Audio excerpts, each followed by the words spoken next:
Takes a second. All right, so we are live. Thank you all for joining. Thank you for your patience. We're running into first some audio issues and then some technical stuff. The streaming service that I use, it's a free service, but it can be a little quirky at times. But we really appreciate you being so patient.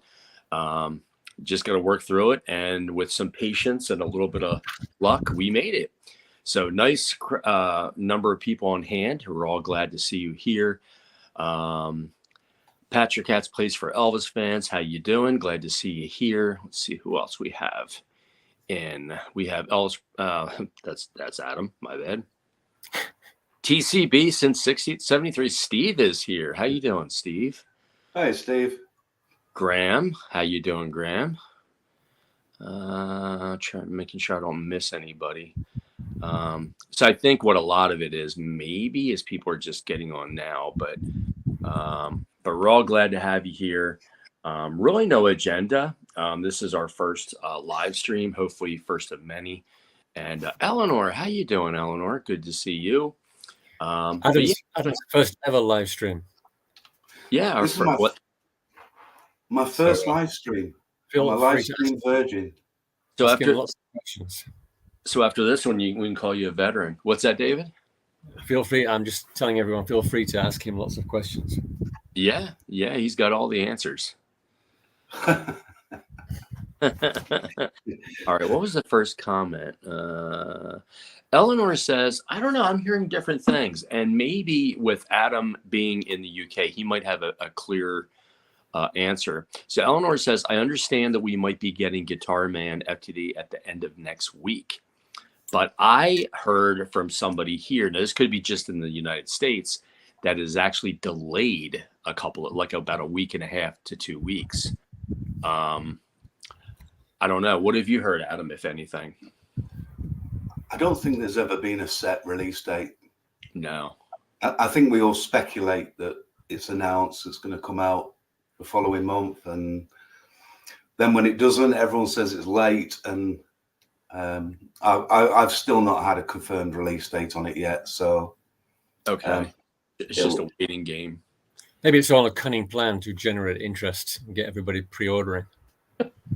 A diabolical world takeover plan. Tom, how you doing? We got there's Mal, my good friend Mal.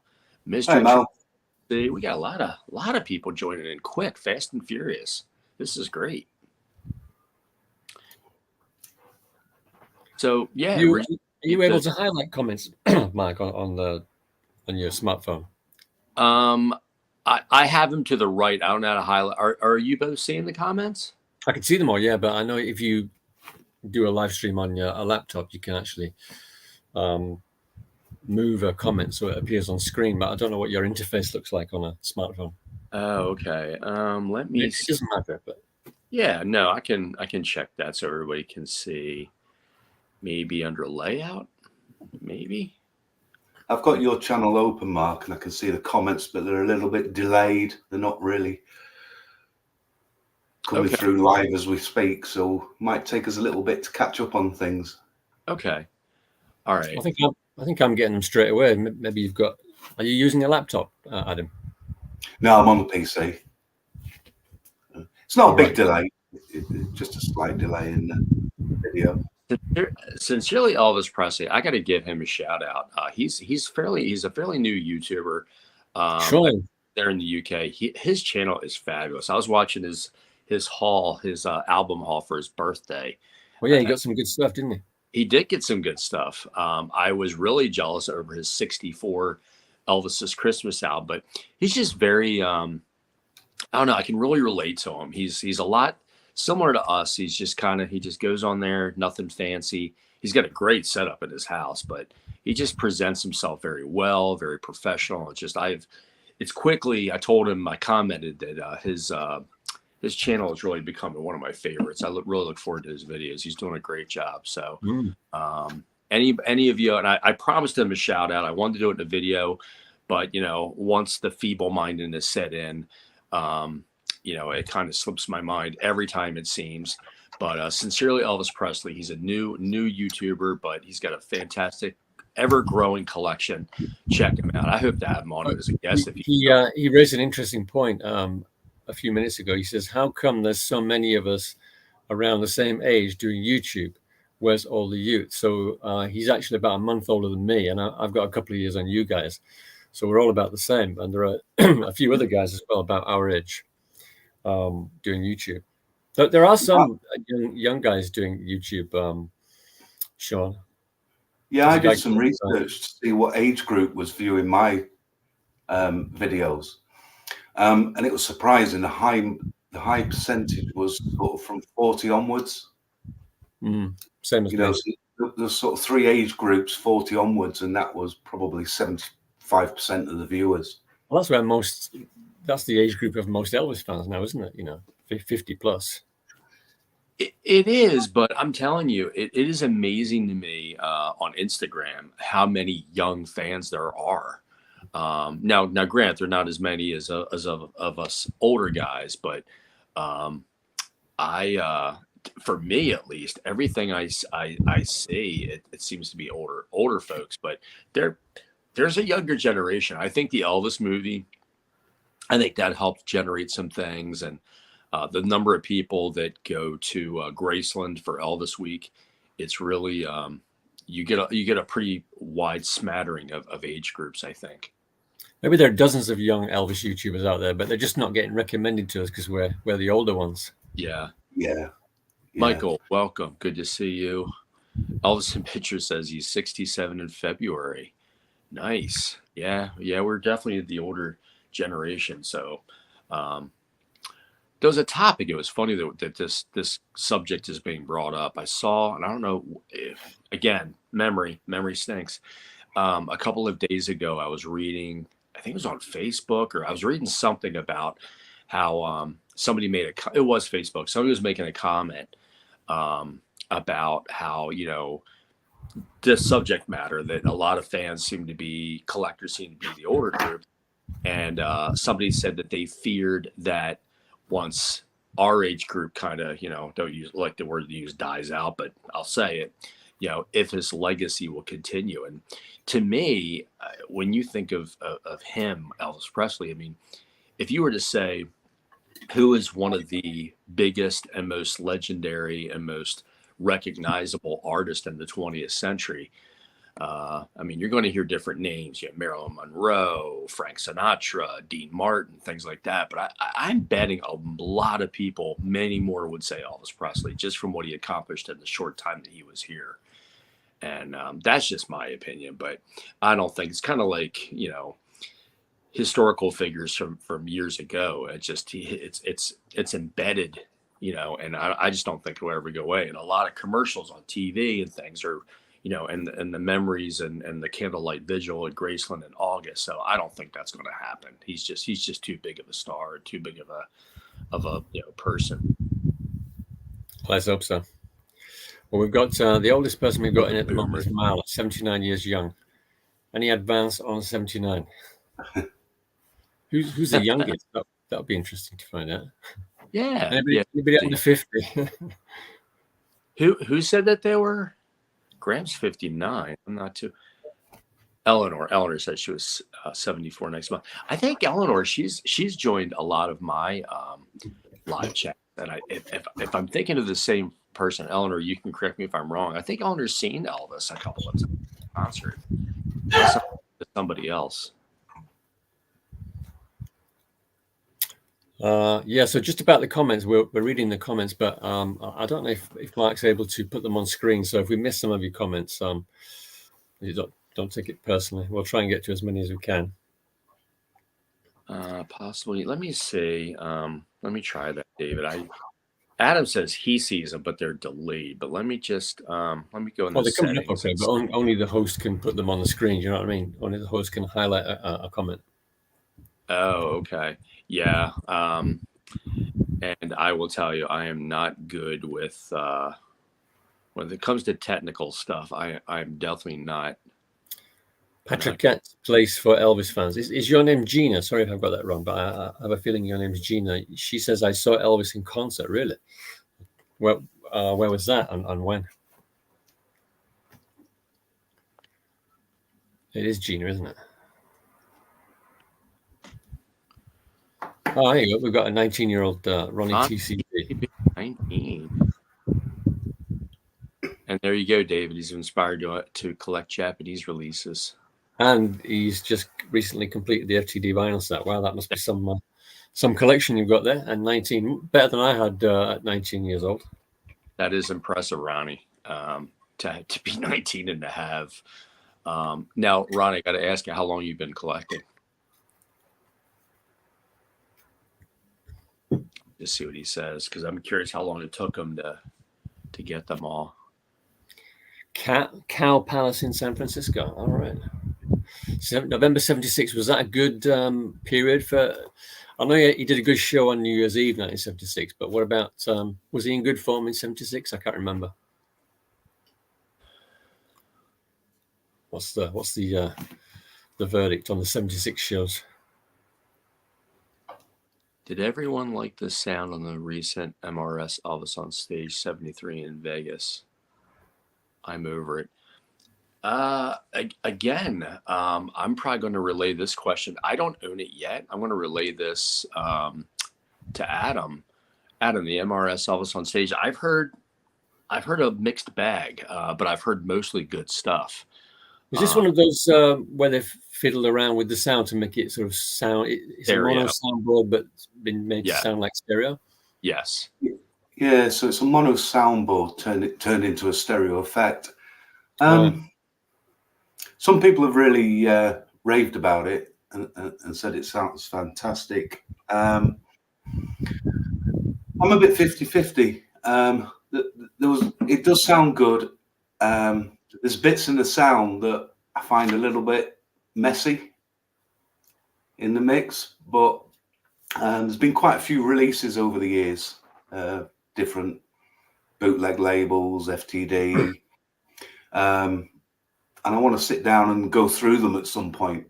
Yeah, I think it had a good sides, and there was bits in it I thought audibly I don't really like that. I'd like to compare them and see how they come out, because it's different when you hear them in isolation from each other. Yeah, I'm 50-50 on that one. Usually they're pretty good. So 1962, Jivatone asked, how was the sound on the MRS 57, 58 Nashville and the Hollywood to Nashville? The studio stuff sounds fantastic. Adam, I'm sure you'll agree with this. The recent MRS Movie Masters sounds amazing. It's actually some of the best sounding stuff you'll find. It's more of the concerts that they've done the stereo modification with. Graham just said the MRS packaging is really great. Sincerely, Elvis Presley. I'm sorry for my ignorance. What is your first name, sir? You've said it in your videos, and I can't remember. Sean. Okay. I see the names and the channel names. I don't want to keep saying, "Hey, sincerely, Elvis Presley." Sean. Okay, cool. I love the fact he said that the packaging is really. No, Graham said that the packaging is really great. We apologize. The comments are coming in fast and furious, so we're going to try to hit everyone and make sure we answer everyone. Sean says, I love the fact that they release stuff FTD have. It's quick, but affordable and accessible. It's affordable when you get them, just like FTD. It's affordable if you get them, within a year, maybe a year or so from their release. But once they get older, like I got a good deal on the ones I got, the 57, 58 Movie Masters and some of those. But those are going for a nice chunk of change if you go on like Discogs or eBay. And Adam, since you buy a lot of them too, you probably see the same thing. The older releases are going for a decent amount of money. They hold some good value. I've been collecting the MRS releases for a long time, since they came out, really. Probably got most of them, if not them all. But they are re-releasing a lot as well. So you can get them repackaged at a fairly good budget price now. Yeah.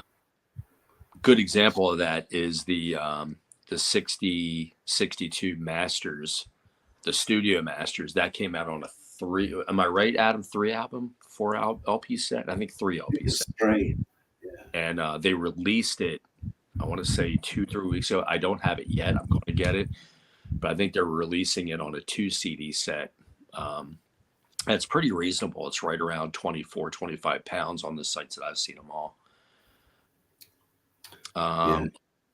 Patrick at man, what is? I'm trying to think what her name is too. I follow Gina. her. Gina, Mm. Sean and Gina. I probably won't remember that because I'm so bad with names. Gina, did MRS set themselves up in opposition to FTD? I don't think they set themselves up in opposition. I don't know if you gentlemen agree or disagree, but Mal says they call them Camden. Yeah, they do. I've seen that. Yeah, they're more of a, I guess you'd say a poor man's FTD. Wouldn't you agree? Based solely on how much the FTD stuff has skyrocketed in price. I think it was either yesterday or the night before, and somebody had, it was a regular website that sold records and stuff, and they had a sealed box set of the That's the Way It Is FTD, the 50th anniversary. Take a wild guess what the price on it was. We'll play the $250. not even remotely close. 900. $1,850. Wow. I'm glad I've got mine. Exorbitant, because I have seen it recently on eBay for about 800. And actually MemphisMansion.com had a copy of it, and they had it for around 520 pounds, but it sold out as quickly as they got it listed. So I'm thinking they only had 1 or 2 copies, but they both sold out. Yeah, Patrick had said about 800. Yeah, they're really going for incredibly ridiculous prices. Graham says, did everyone see the latest video from the guys at EAP Society for the Elvis That's the Way It Is for the 50th anniversary books? Is that the set you were asking about just now? The same set? That's the same set. Yeah. It's right. I see. It is. I think other than Blue Hawaii, because that's my favorite movie, I think that set might be in my opinion, the nicest of the box sets. Jailhouse Rock is really nice. Viva Las Vegas is stunning, although it's one book, but there's something about That's the Way It Is set that's just so nice and so well done. Have you got all the books as well now, Mark? Adam and I joined the official, what are we going to call? We got to get the official FTD Club. We have it all. We have all the books, the CDs, the vinyl, everything. It only took 25 years to collect them all. It took a while. Yeah, it took a very long time. A lot of patience, a lot of bargain dealing, and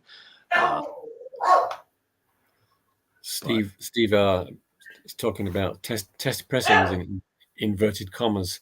One claims to be alive. Is it so strange? Must be real as it was written on a sticker on the label. It reminds me of a bootleg LP I got. I think it was called Rock My Soul, and it's got a version of Mystery Train on there. And I think it says like unreleased live. And it's basically the Sun version with some added applause, unreleased live. Oh, wow. But he did record it live in the studio. I think even RCA pushed that version. Reminds you of Elvis Presley Boulevard, doesn't it? Yeah. Well, that's the thing. I mean, even as a kid, I think I was almost in my 20s when I finally realized, because I never owned that album. And because on the it says live, from I can't remember what the wording is, but I always thought it was a live recorded live. Live. I avoided the album specifically because of those words. I wasn't a fan of the live albums at the time, and I didn't know any of the songs. So I thought, it's just going to be a live album of songs I don't even know. So I stayed away from it. Yeah, it was very misleading, and I don't think it was meant to be that way, but it was meant that it was recorded with in his home in the jungle room with the mobile, truck and a van or whatever. But well, yeah, you never know. Yeah, it could have been deliberately misleading, because I think his concert albums were selling a lot more than his studio albums. at that point, I would agree with that. Certainly in Japan they were anyway. I get the feeling they were in America too. Yeah. Yep. Let's see. Tom says I don't touch test press. Yeah, I don't either. I don't own any. I know a couple friends. I know Ed from King's Court had some really nice ones. He had a friend who worked in the industry, was able to get some for him. But yeah. Sean, you got more vinyl for your 10th birthday in '76. I did get the 72 Elvis on Tour book, but they go for crazy prices. Actually, Michael, I know Chris, the Elvis Shop in London. I think he still has copies of the it's not called Elvis on Tour, Elvis. Elvis Now on tour, isn't it? Yes, Elvis Now. Yeah.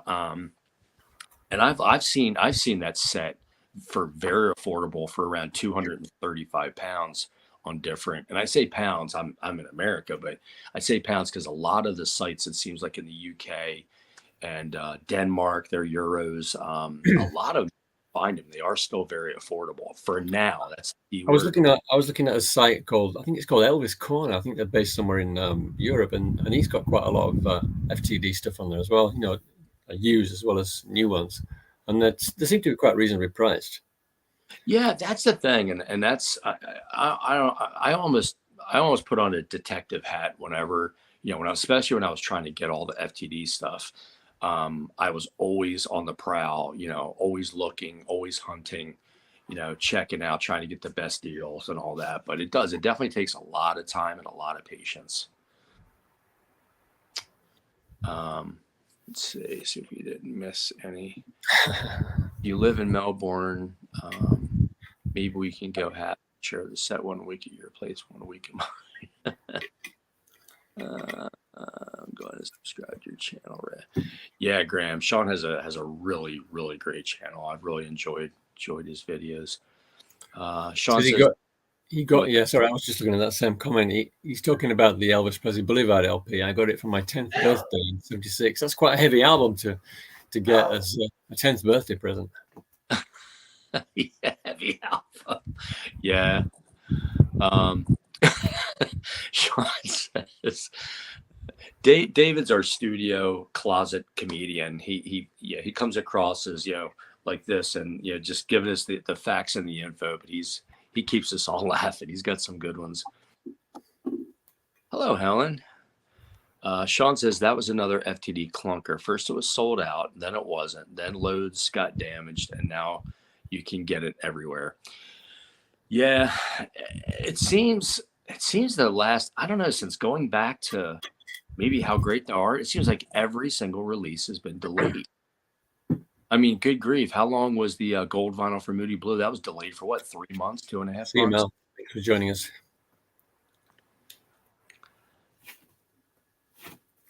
All right, Mel. Have a good one, buddy. Yeah, it definitely can be a challenging hobby at times. Do any of you three attempt to get every LP released around the world? I can answer that very quickly. No. How about you guys? No, not even close. I tend to focus on American, British, because that's where I'm from, and Japanese, because that's where I live. And then if there's an LP that comes along that looks a little bit different, there's something interesting about it, then I'll grab it. Yeah, that's my philosophy, basically. I think I'm slowly but surely recollecting all the original albums back up. After the stop from vinyl and going all digital in the early 2000s, I'm definitely heavily back into the vinyl. And I think for me, I'd like to have every UK, US and Japanese release in first pressings if I can. That's what makes it fun, because I've now got all that time to recollect that stuff again, Except when my first collection, obviously a young lad in the UK, It was just about owning every UK release at the time. We weren't really collectors then. We were just buying the music and enjoying it, weren't we? We were Right. just, and it's How far have you got with your UK collection? Rebuying that? Probably not massively. I've probably only got about five or six. You just started, right? I've nearly done now. I've got just a couple of soundtracks in stereo I've got to find. Roustabout and Fun in Acapulco, they're a bit difficult to find in stereo. Yeah, well, going back into vinyl, I found that there was so much released in the period I stopped buying it. Mm-hmm. So and then the FTD releases, collecting all those again.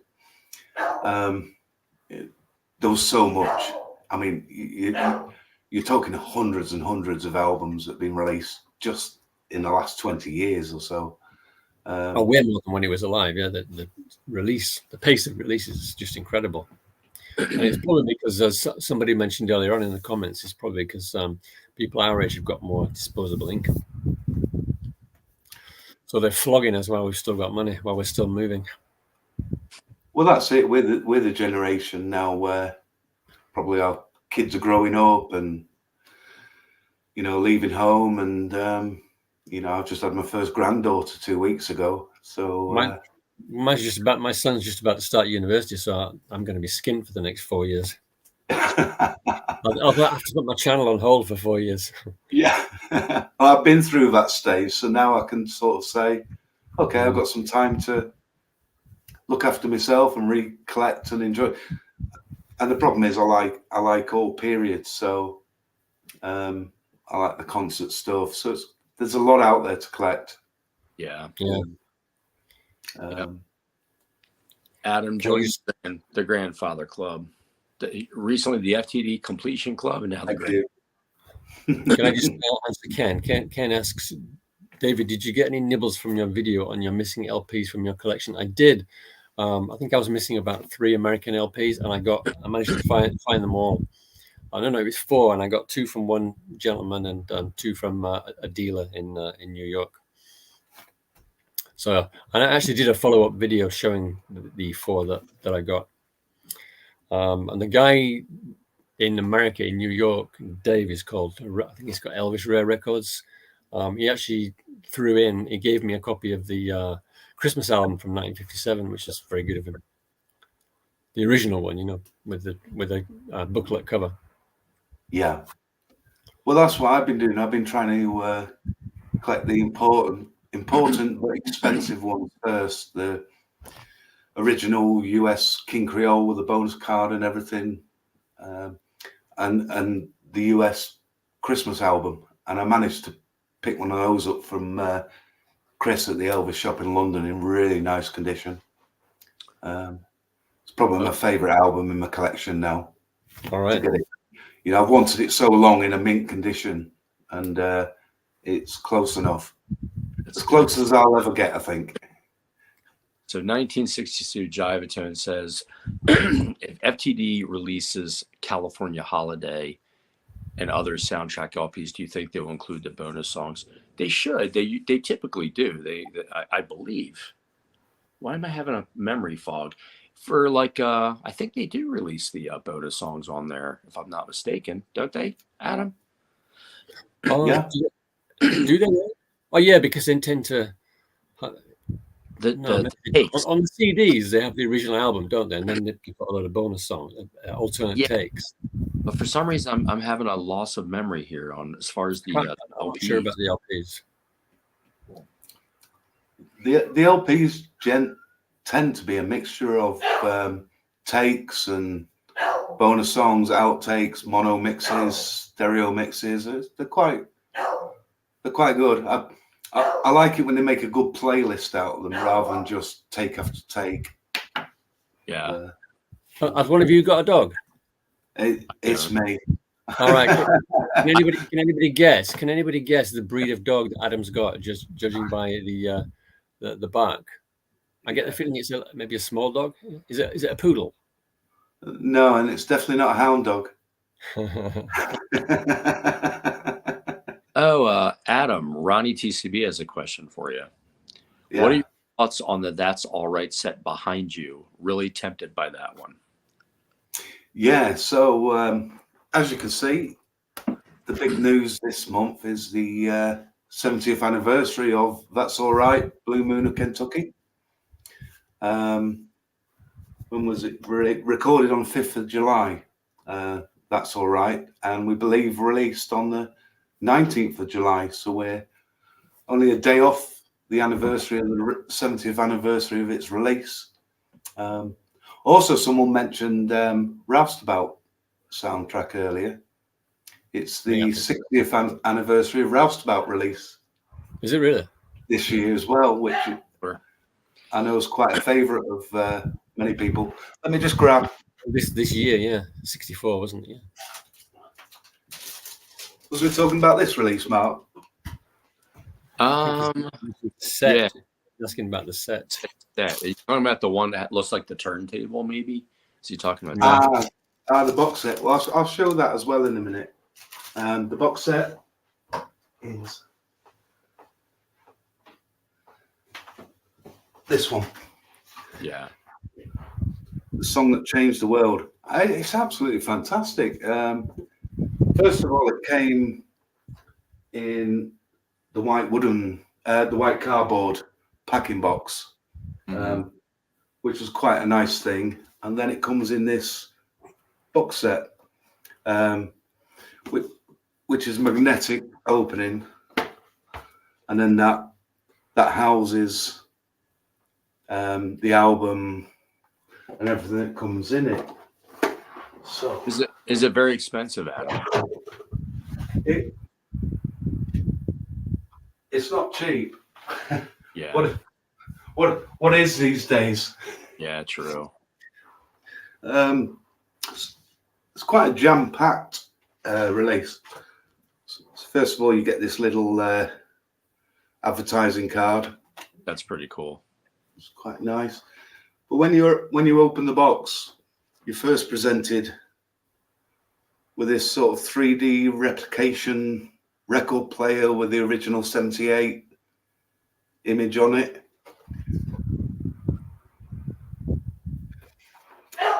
It's quite a nice presentation. Now, who makes that? This is an Eric Lorenzen release. Oh, right. Yeah. With Robert Beek and John Badwell, if I've said that well. Really nice, going into the history of the recording of the song.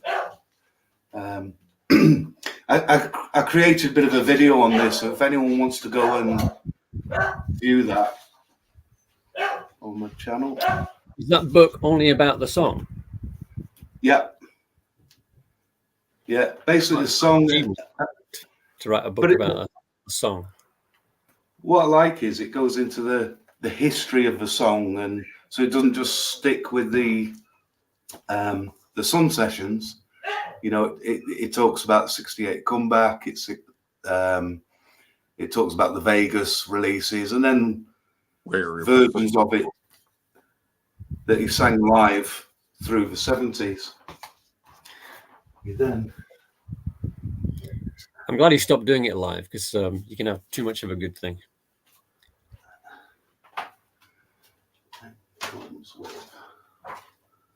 So all that's from that same set, is it?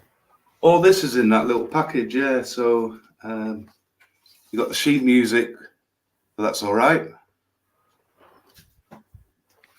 Sheet music for Blue Moon. I'm going to get my wife to play this on her piano at some point, and so it comes out. Well, I guess those are mock-ups, right? Not actual replicas of real sheet music.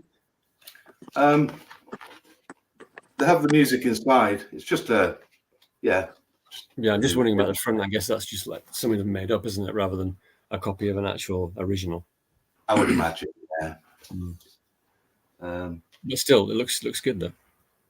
Comes with a little 45 EP, and it's got the original Arthur Crudup version from 1945, I think it was, the blues version. He wrote that, and it also has the Bill Monroe. Was it the Bluegrass Boys, wasn't it? So that was an original country waltz bluegrass recording. So I think, I mean, imagine this coming out in 1954, and you've got this rhythm blues song, and the country waltz on the other side. It must have been amazing. Yeah. At the time. It doesn't sound like a waltz. It's funny if you hear other versions of it. I've heard people like Ray Charles and people do it and put a little bit of waltz into it, and but yeah, so that's a 4-track EP that comes with it, and then you've got 2 LPs. Oh wow! So the first one covering the original recordings, And that's all right. The versions, different versions Yeah. of That's All Right. Yeah, exactly. Has it got take 3 on there of the original Sun recording? Because the master was take 4, I think, but there was another version, take 3, which was complete. Is that on there as well? I've not opened it yet. All right. Is it not on the back cover? No, it doesn't. Without reading a lot. Okay. So I've got to hold on a minute. Sealed to revealed. Get the Like family everything nowadays, the glasses are going to have to go on to read this. Can you get the family letter up there? You've got take one, take 2, and take 3 on here, and other live recordings of it. But also, sometime in the 80s, take 2 was released on this little single, which is a cracker. That was one of my favorites as a kid. 10 inch, is it? No. Yeah. The Last Farewell, It's Easy for You, Shake, Rattle and Roll, Flip, Flop and Fly, That's All Right, alternate version, and My Heart Cries for You. Oh, it's all stuff off the Golden Celebration box, isn't it? Yeah. And then finally, you've got, I think that's finally, there's so much in this set, a second LP set, 12 tracks, and this covers all the later versions of it and concert versions. That's pretty cool. Pretty. Your Cats plays for Elvis fans. She left a good comment, but I don't think it's totally true. It says Adam is one of those annoying people who keep their goodies sealed instead of playing them. Well, not at all. No. I mean, this only came on Monday this week. Yeah. What I'm not going to do. It takes you time to get around to them because you have so much coming in, but that's a lot of it. Yeah, and the thing is, I'll keep it sealed until I can sit down, read it, play it, and really enjoy it. Why open it and having it getting ruined? we knew you were kidding. You have good yeah, we knew. I have a few sealed releases in my collection, and I've had to dedicate a Wednesday night to playing all the things that I've bought, not for collecting, for listening, and I just can't get around to them. So now every Wednesday night now I open something new. Yeah, it's like the Wednesday listening. Ed just joined us. Hey, Ed. Video series for there, Adam. Wednesday night sealed to revealed. I think it's probably going to be this. Well, I think somebody mentioned the acetate a few minutes ago in the comments, which I think would be Sean. He was wondering how Graceland was able. Elvis EPA was able to release it legally. How do you think these away? I just tell everyone they are limited editions.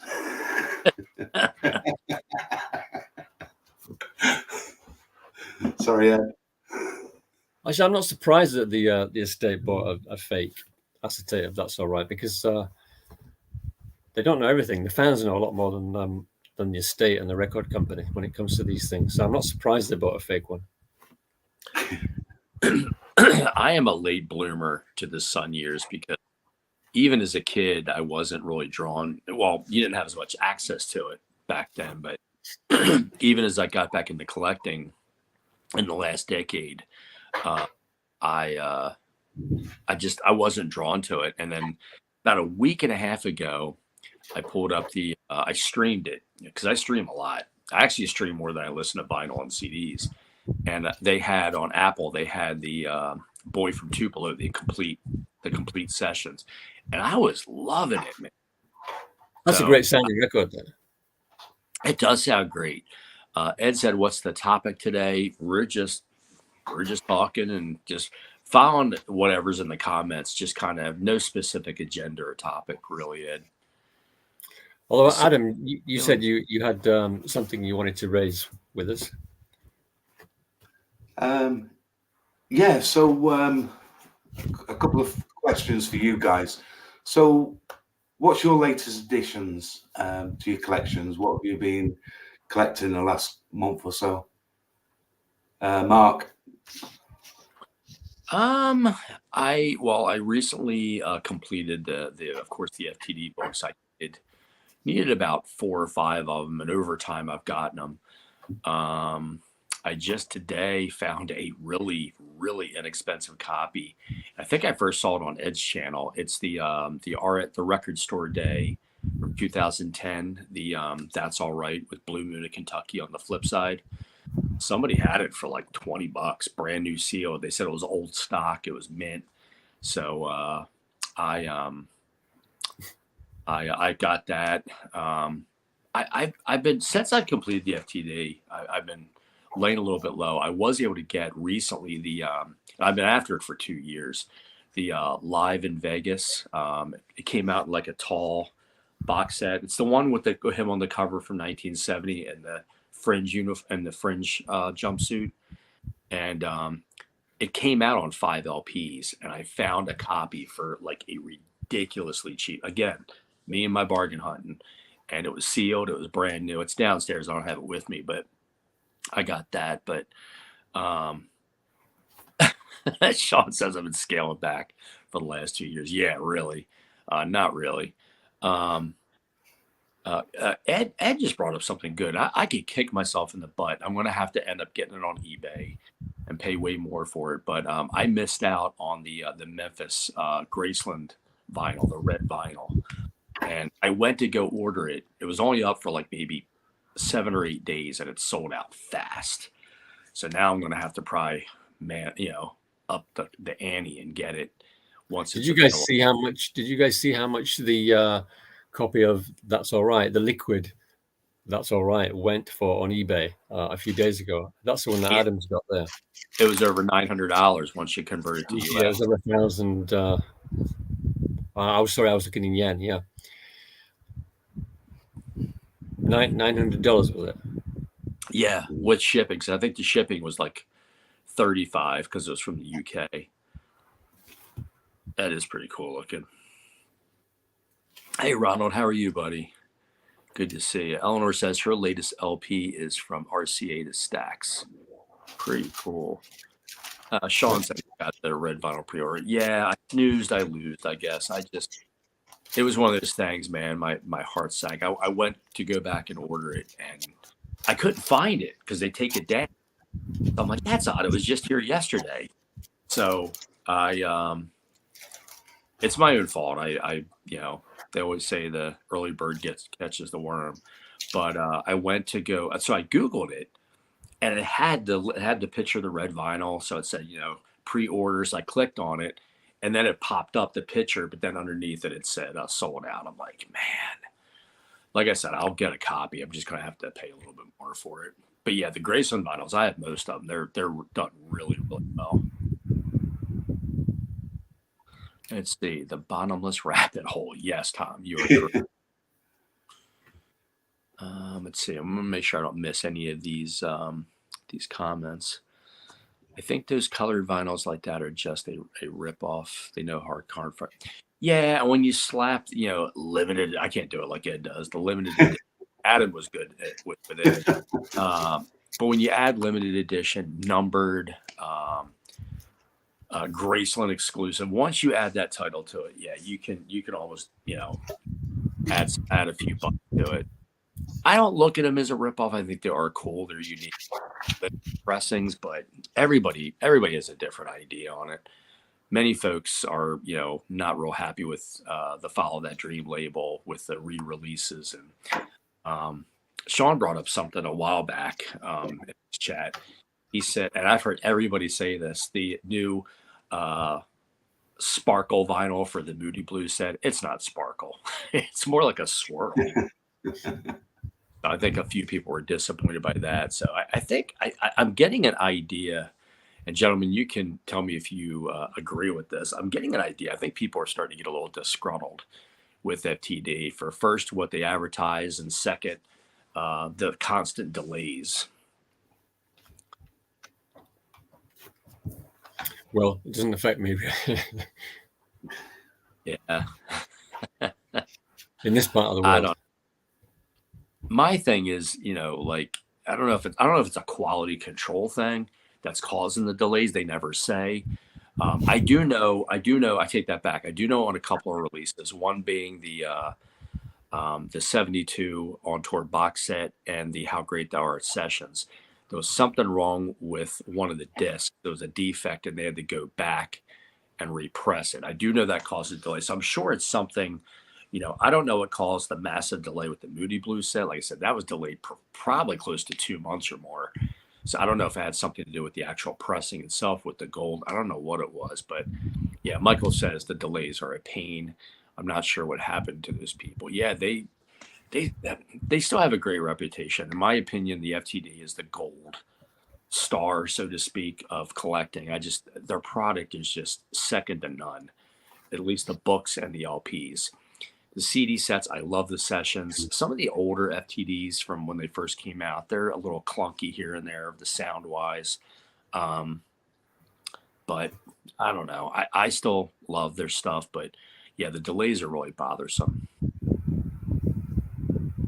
Sun Elvis vinyl is absolutely beautiful, amazing colors. Helen or Adam, I think Helen's referring to your liquid gold vinyl. Yeah. I'm surprised they didn't package that a little bit nicer there for what it cost. Were you a little surprised by that, Adam? Honestly, I was. I've got to admit, I was, and I think a few people commented. Yeah, you can see the liquid. I noticed as it was coming out and people were getting their copies in the mail, I saw comments were like, a bag, really? I paid, 235 pounds or whatever it was, and you ship it in a bag. Joseph, what is going on, my good friend? Joseph, good seeing you, Joe. Yeah, I don't know. To each his own. I'm very much I'm very much becoming the collector where I'm trying not to everything that comes out get, but trying to get what appeals to me more so. I never thought in a million years I'd get everything from the Follow That Dream label, but to me that was kind of like my proverbial Mount Everest. And once I achieved it, it's kind of allowed me to reassess everything and just plus I'm running out of room if I'm you're not going to start selling them again, are you, Mark? No they are safe. Yeah, I had hit my head the week before. No they're here to stay. Like you say, there's a lot of novelty releases. Yeah. And I think that's what it is. I am one of those rare fans. I don't, unless I'm mistaken, myself and I know Ed. I think Ed's the same way. I don't want to speak for him, but I believe he's on the same page as me. The bootlegs just don't do it for me. Like I do like the MRS, I do like the Memphis Match, the labels, because I look at them as more as imports. And you might say, well, what's the difference? But the bootlegs are all these different people that just press whatever and then slap a price on them. Me personally, I've never been a fan of the bootlegs. Some of them are very well done, but I'm not part of the majority because most people love the bootlegs. I'm just not one of them. I collect the concerts when a new concert comes out on bootleg, but I tend to only go CD with MRS and the bootlegs these days. Yeah, yeah, and I think too is I think my other part of the thinking into this is I'm pretty sure that's because it's been done so many times that FTD or MRS eventually they're going to come to that, and it's a better quality release from them in a lot of cases. Now, some people will argue that the bootlegs sound better than some of the FTD stuff. I've heard that from a lot of people. So I guess it's just what your ear hears and what you like. Yeah. Another set of releases for the 70th have been 5. Yeah, they're nice. I think they call them Splash Records, 10-inch, 78 RPM of all the singles. Again, the thing with these, you can buy them or not buy them. You don't need to keep them if you don't want to, but they're nice to have. I thought with the 70th, with the I think the Lorentzen box set is probably the best value of all the releases. Yeah. The Fluid is probably the newest type of release. And the thing is, not many people are going to complain about them because there's only 125. So it is quite a nice little collector's item. But again, they're very well done. I like the colors. They're nice. And they're all get a play. Sean said, what about VPI? I like the label. It's interesting that you bring that up, Sean, because Scotty did a video about time flies so quick. It was maybe 4 or 5 videos ago where he reviewed 2 Record Store Day, the VPI releases, the one with him with the shades. It's the 3 colored, the pink, the white, the black vinyl. I can't think the name escapes me, but Styles, is it called something like that? Styles, yeah, the Styles. And then there was the other one. He was the one, or yeah. And then he did a video of the MRS Movie Master. He said the sound on the Movie Masters are so vastly superior, and he said that the latest releases from VPI have not been up to par. I mean, I think they sound pretty good, but those are really getting hard to find and get at a decent price. So I do have some of them. I have the Elvis, the Interdid, the one where it's got the cover of King Creole, the splatter vinyl. I got that one. I got the Cafe Uniforme or whatever, the 2 colored GI Blues ones. So I have a few of them. I'd like to get some of them back. I got the Blue Hawaii, the blue vinyl, but I like them. But again, it's just a matter of I'm really starting to be more selective than probably than ever, and cut back because I simply don't have the room. See ya. Have a good one, buddy. Glad you could drop in. I wonder if the VPI are running a bit dry of ideas now. I enjoy collecting their records, but I prefer when they did an alternate Loving You album or Girls Goes Girls. They got away from that. And if you notice, they haven't. If you've noticed, Adam and David, they have yet to release anything post 1962. Probably every release since they've been around. They've been around for, I don't know, 9-10 years, maybe more. Not one release has been late 60s or anything from the 70s. It's all. It's copyright. You think that's what it is? Okay. Yeah, definitely. Graham says, did anyone pick up any of these new packaged 45 RPM sets, like Frank Sinatra's Elvis Walking Home and Follow That Dream? Yeah, I did get them. I broke and got them. I wasn't going to, but I did.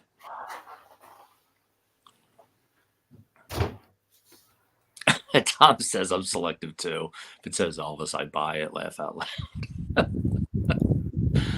Oh my. our viewers have rates. There's been a few nice of Mm-hmm. those releases. I haven't gotten that yet. Is that the pink vinyl or the green vinyl? Single. I went for the pink. Yeah. I like that one. Yeah. But I like they come with the vinyl and the CD. That's why I bought these. I just thought they look very nice. Normally I'd have probably just bought the CDs on these, but because the packaging looks so good, yeah. The audio on this is probably the best start to show. Yeah, definitely. Hey Darren, how you doing, buddy? Thanks for joining in. Oh, Sean just said something that kind of coincides with what David says. Has to be 50 years to be public domain, so that explains it. So there'll be some more VPIs coming soon. How does MRS do what they do? Because they do all eras of Elvis, and isn't that public domain or no? I don't think the concerts might be different. The studio stuff is all over 50 years old, isn't it? If you look at the studio, now it is 72, 73, 70, or earlier. Yeah. It's funny how close the MRS and the FTDs sort of follow together as well, isn't it? Yeah. Yeah. It's funny. I had the majority of the MRS, and about the time, I think it was either right before or right after I sold. Don't get on me. When I sold my FTDs, I sold off almost all of my MRS. Now I had a change of heart, and I'm like the FTDs. I'm slowly getting the MRSs back. Okay, so the concerts are only 50 years up to as well. Yeah. Right. So it's the same rule, isn't it, for the concerts too? Speaking of 73, Adam, what are your thoughts then on the MRS, the Sahara at 3? What is it? How good is that one? I've heard all good things about that one. Yeah, I think that's a great sounding release. Yeah, very good. There's so many live concert releases coming out now. It's pretty hard to remember them all. I mean, it's just a lot of CDs coming out, a lot of collections. I've listened to. I've got one bootleg release that has 8 shows from 73, same as 71, 70. Then all the MRS releases and the FTD.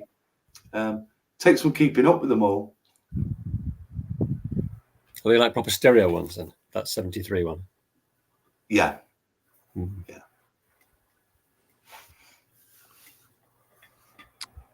So we had talked about this, and we'll put it out there.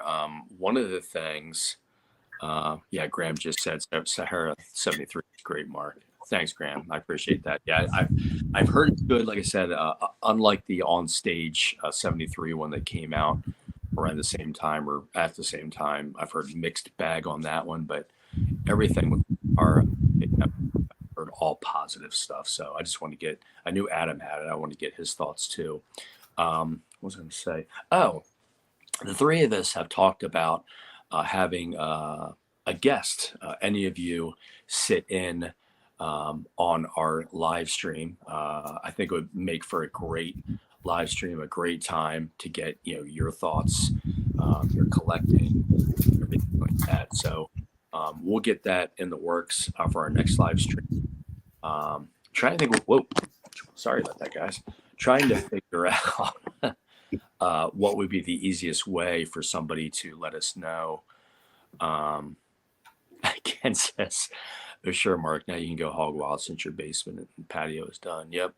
To have like a special guest, I guess we could have you all either comment or email or something like that, and then we can send you the link and have you on. So I think it would be fun. I think it would be very cool just to have our acting and our special guest on this.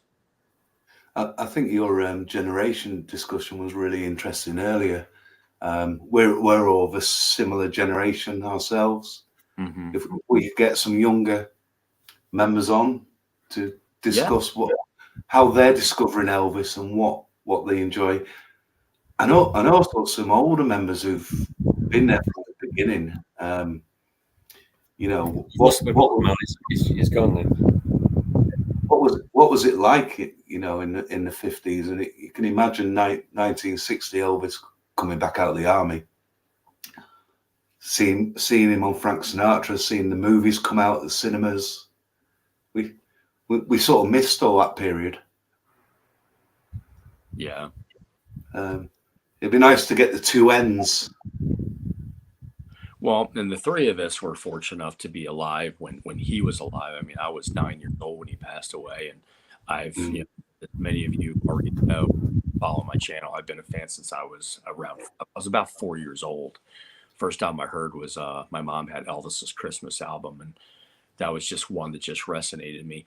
And there's only been a couple of artists, Elvis being the other, where I was smitten the first time I heard them, and it's been a lifelong passion and love. So but then you see a lot of fans who just, you know, recently discovered through the movie, and or they went to Grace. I was reading just a few days ago, just a very, very casual fan, kind of in the middle, and went to Graceland, and, you know, going through the mansion and seeing the jumpsuits, and they were just enthralled, and then they just, again, it just grabbed them, and they were pulled in, and now they're a huge fan. So it doesn't take much, I can tell you that. I don't think I really knew what Elvis looked like when he died. In fact, I think the only picture I'd seen of him was the one on the Flaming Star album cover, because we had that LP. Don't think I'd seen any movies before '77. He didn't really appear on TV, so I don't think I really knew what he looked like until he died. David, were the Camdens, the U.S. Camdens, like Flaming Star, Burning Love, hits from the movies, were they released in Japan? They were, weren't they? All of them? Yeah, but they were initially on the RCA label, or Orange label, RCA versions. Are they hard to come by? Because I haven't seen them much. Well, there are harder to come by than, you know, stuff like Elvis Country, or That's the Way It Is. I do have one around here somewhere within touching distance. Can't quite get my hands on it. Then from '72, they appeared on Camden. Then the other turquoise Camden label, the hits from his Movies album and Burning Love album, they were both on Camden. But the first few, half a dozen or so, 6, 7, they were all on RCA.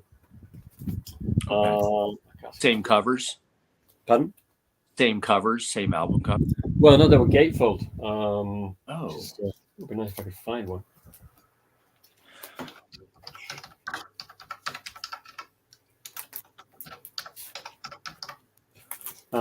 Yeah, I can't seem to get my hands on any, but yeah, they were on RCA, Orange label, in gatefold covers until '72.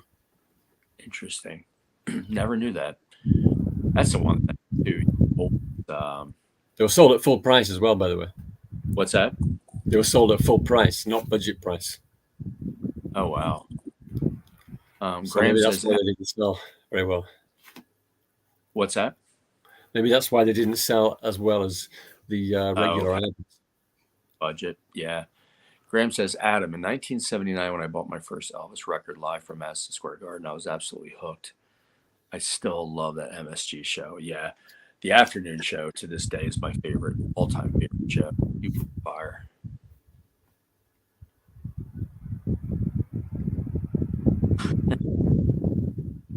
Can't imagine being a fan of a singer who had died before I was born. For me, it was like being a fan of Rudolph Valentino. Yeah, I don't know. It's just something about him, and like even, you know, I can remember like getting Elvis's Golden Records Volume 3 for I think my 10th birthday, and I just played it to death. And I remember getting a friend of mine up the street had a very used copy of Elvis at Madison Square Garden, and we made a trade. And man, I played daylights out of that too. All right, Joey, have a good one, buddy. It's good having you here.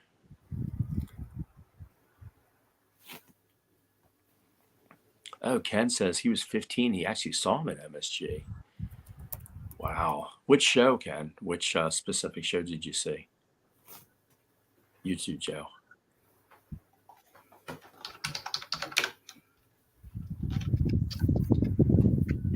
Curious as to which show.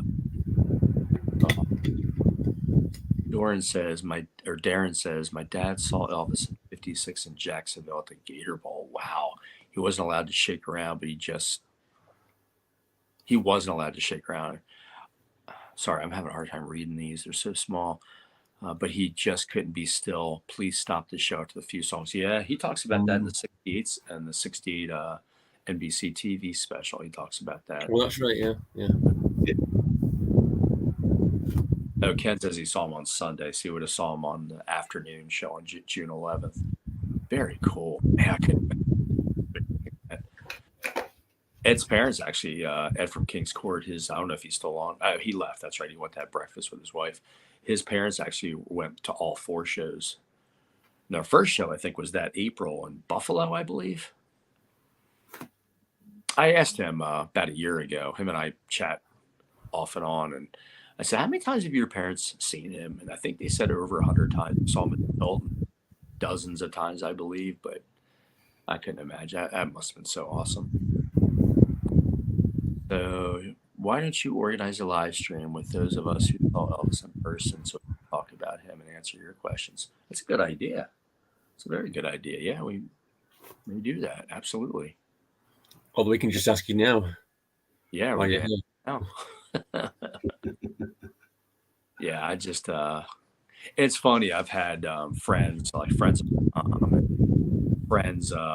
I went to high school with, whose parents went.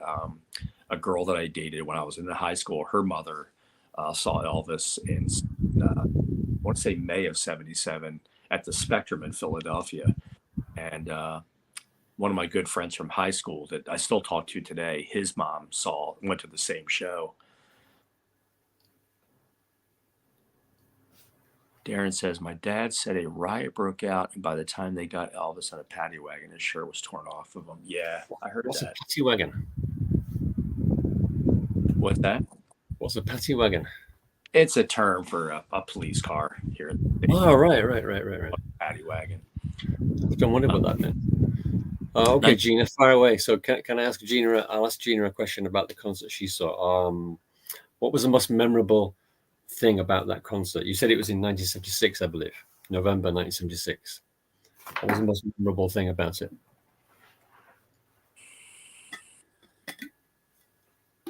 Well, while she's answering that, I'll go back to Adam's question about some recent purchases, because I recently got this very classy item in Tokyo. Can you see that? Oh, that is cool. Oh, nice. So this is actually Taiwanese. And see all these bits of text up here, white with blue. It looks like somebody's just cut these things out and stuck them on top of the cover. And then on the back, wait till you see the back cover. Look at that. Oh, wow. Classy. There we go. Classy stuff. So they put all the song titles here in the middle, handwritten, because you can no longer see them because of the blue paper. There's your answer, David. When he walked out in front of us to go on stage, we had front row seats. Wow, and he was so close I could have reached out and touched him. Did you reach out and touch him? Did you get a kiss? Did you get a scarf? Oh, that's right. That was pre-scarf. What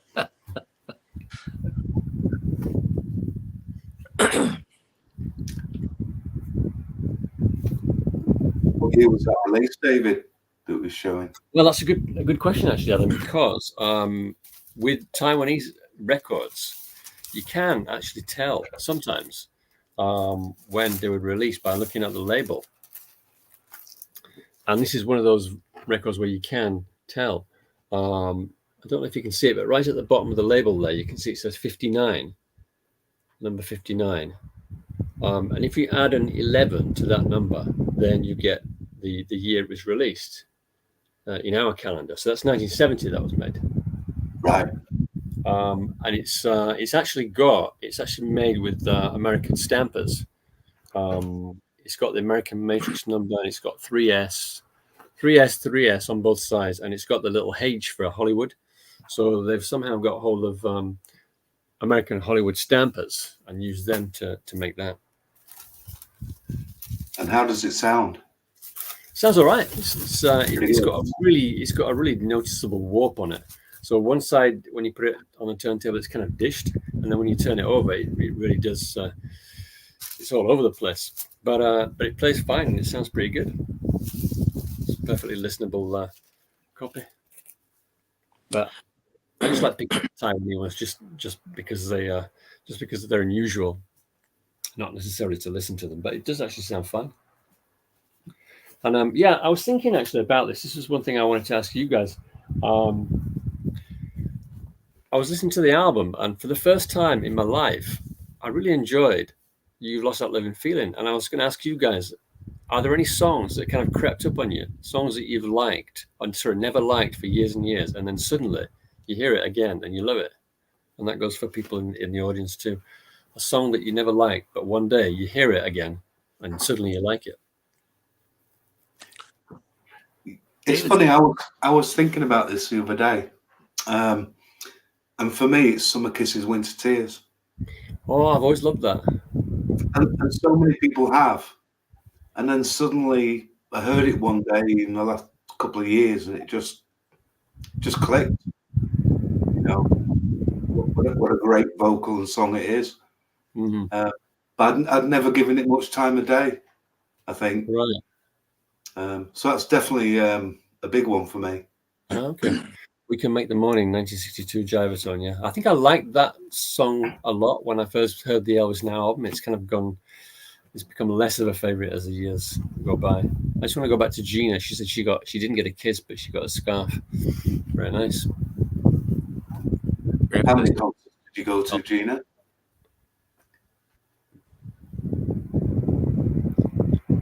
I'll let her answer that in a minute. I've always loved We Can Make the Morning. As soon as I heard it, yeah. Graham says, just tell her Jim said hello. I've always loved that one too.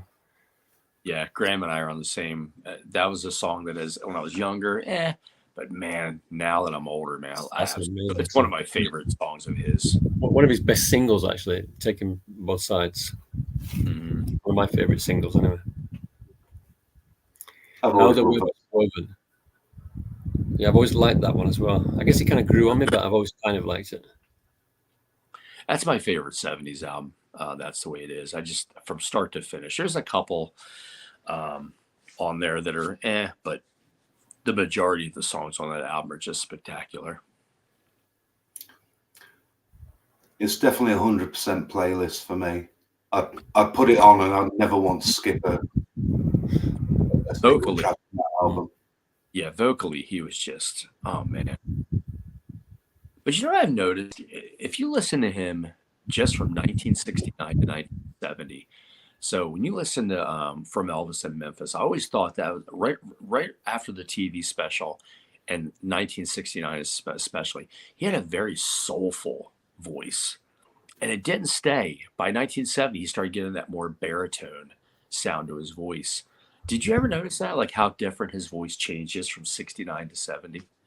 I just thought it was maybe more to do with the material. I never sort of thought it was anything to do with his voice. The material that he was singing. I noticed how deep it seemed to get from between 67 and 68, like the TV special. When I was a kid, I couldn't really enjoy the TV special. That his singing, his voice just seemed a bit too harsh. I love it now, but as a kid, I couldn't really appreciate that voice.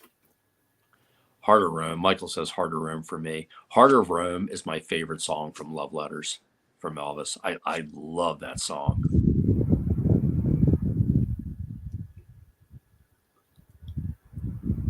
Yeah, I have an idea for a video. I haven't done it yet, but it's to do with reordering the Love Letters album and making a story out of it. But I don't know if I'm going to do it. That's a very, for me at least, and I did a video on this probably about a year and a half ago, of the 3 albums that he recorded for those sessions. Elvis Country, That's the Way It Is, and Love Letters from Elvis. I would actually put Elvis, and people are going to be like, oh, Mark, I would actually put Elvis Country third. It would be That's the Way It Is, then Love Letters, and then Country, Elvis Country.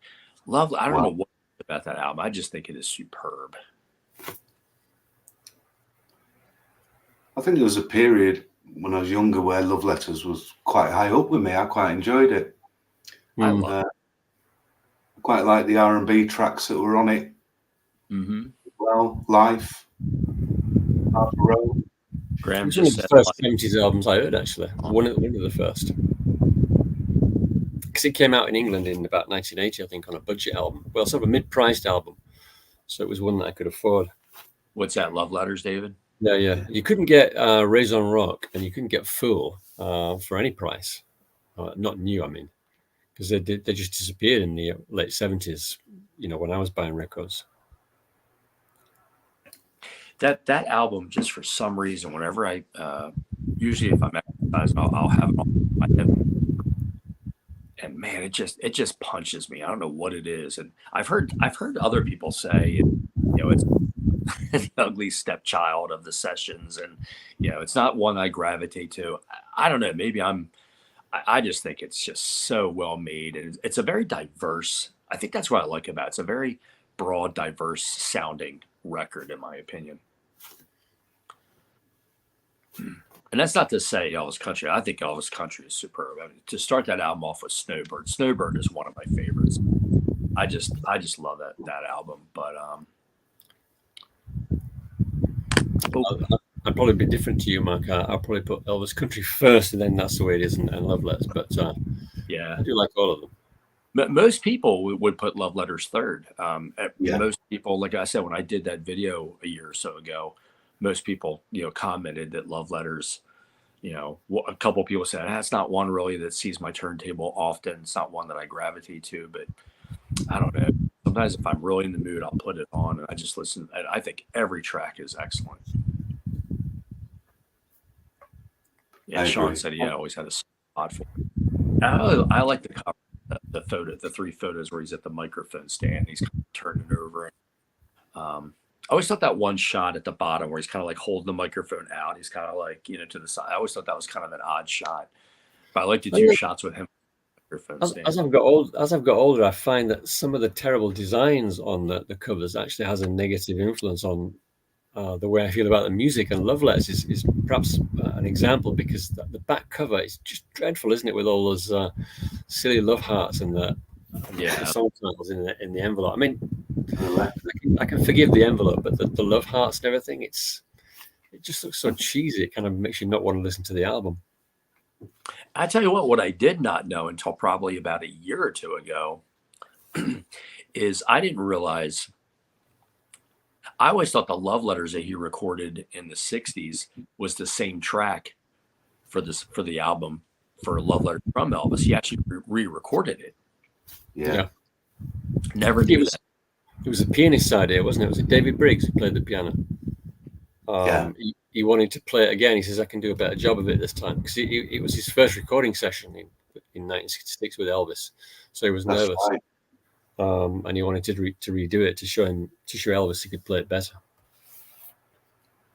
Darren said he wished he kept all his original albums. He donated them to Goodwill, and there were quite a few albums I got rid of. I just gave away. I regret it now. Yeah, I don't feel so bad selling my FTDs now.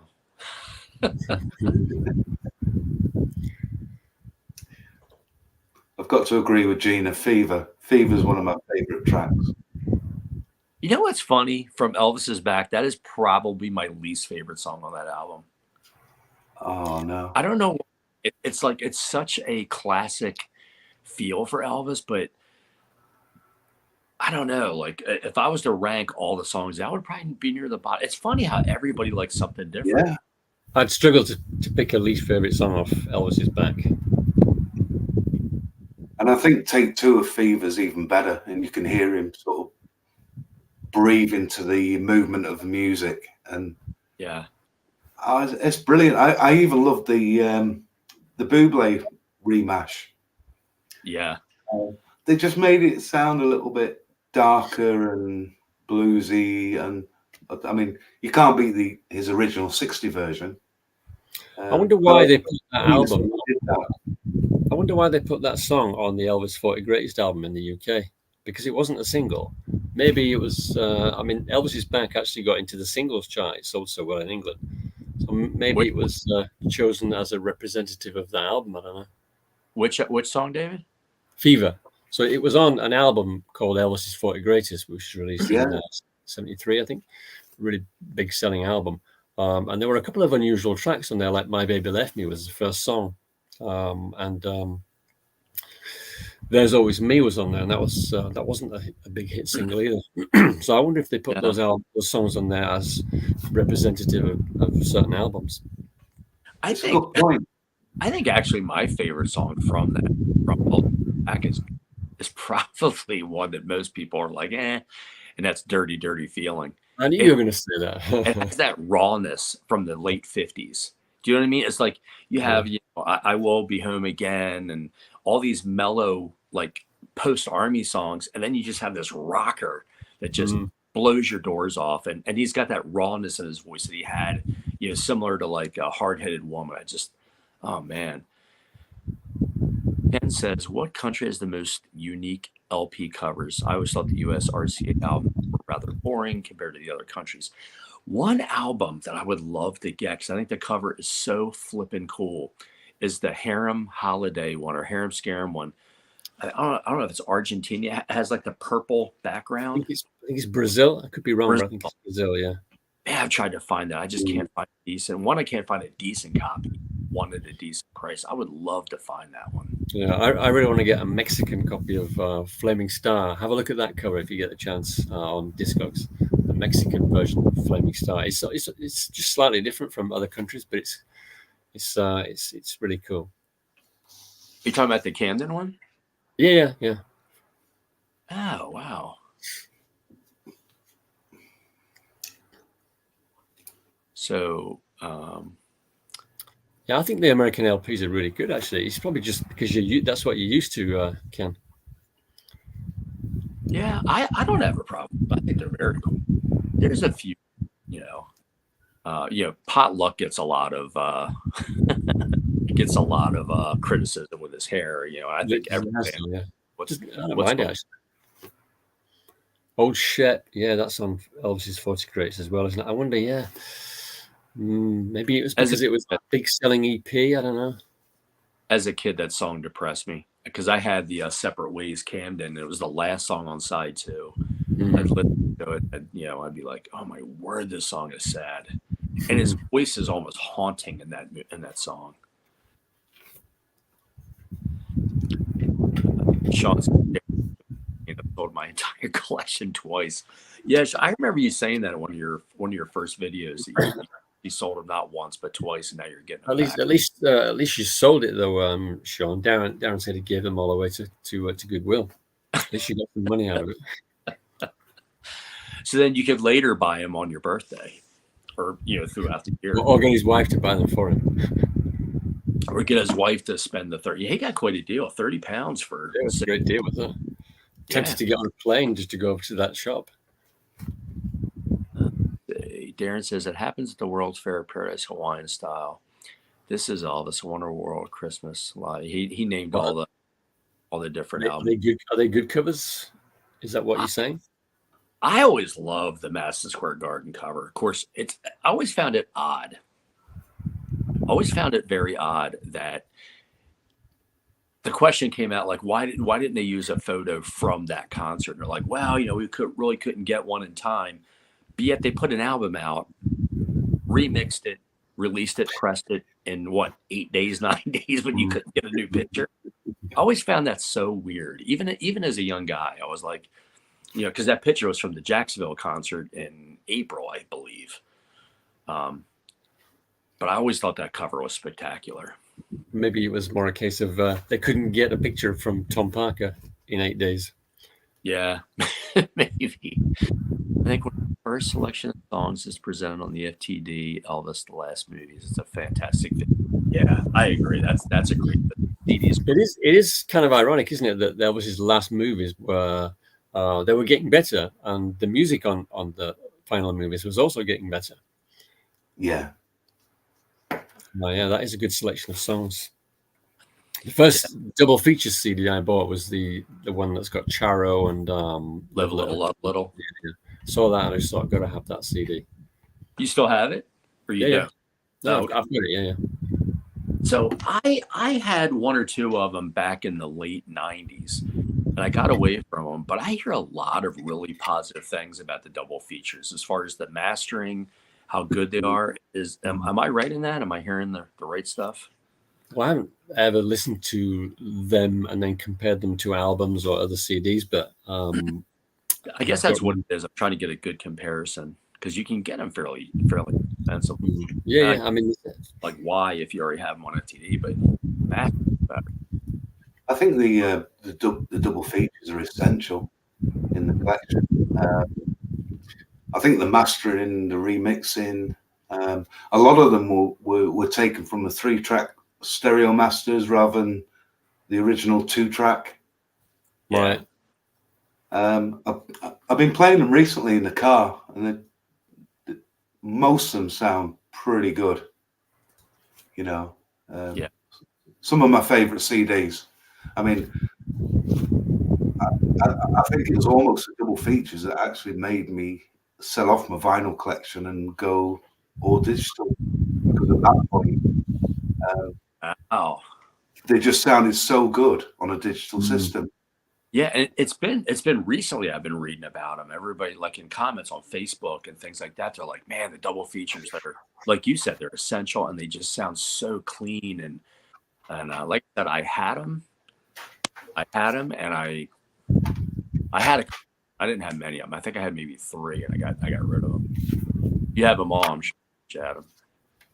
Yeah, I do. I thought with it being the anniversary of Roustabout as well, I put a couple of releases out, and this is a new purchase, a bootleg 60th anniversary release, 2 CD, and I've not listened to it all yet, but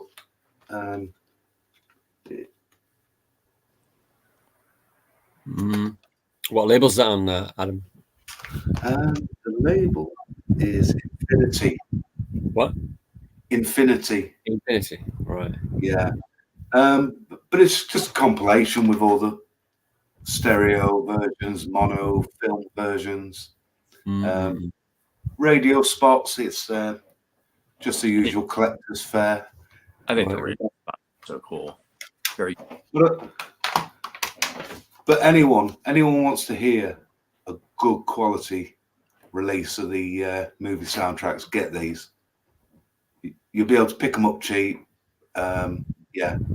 So even now, they're some of the best.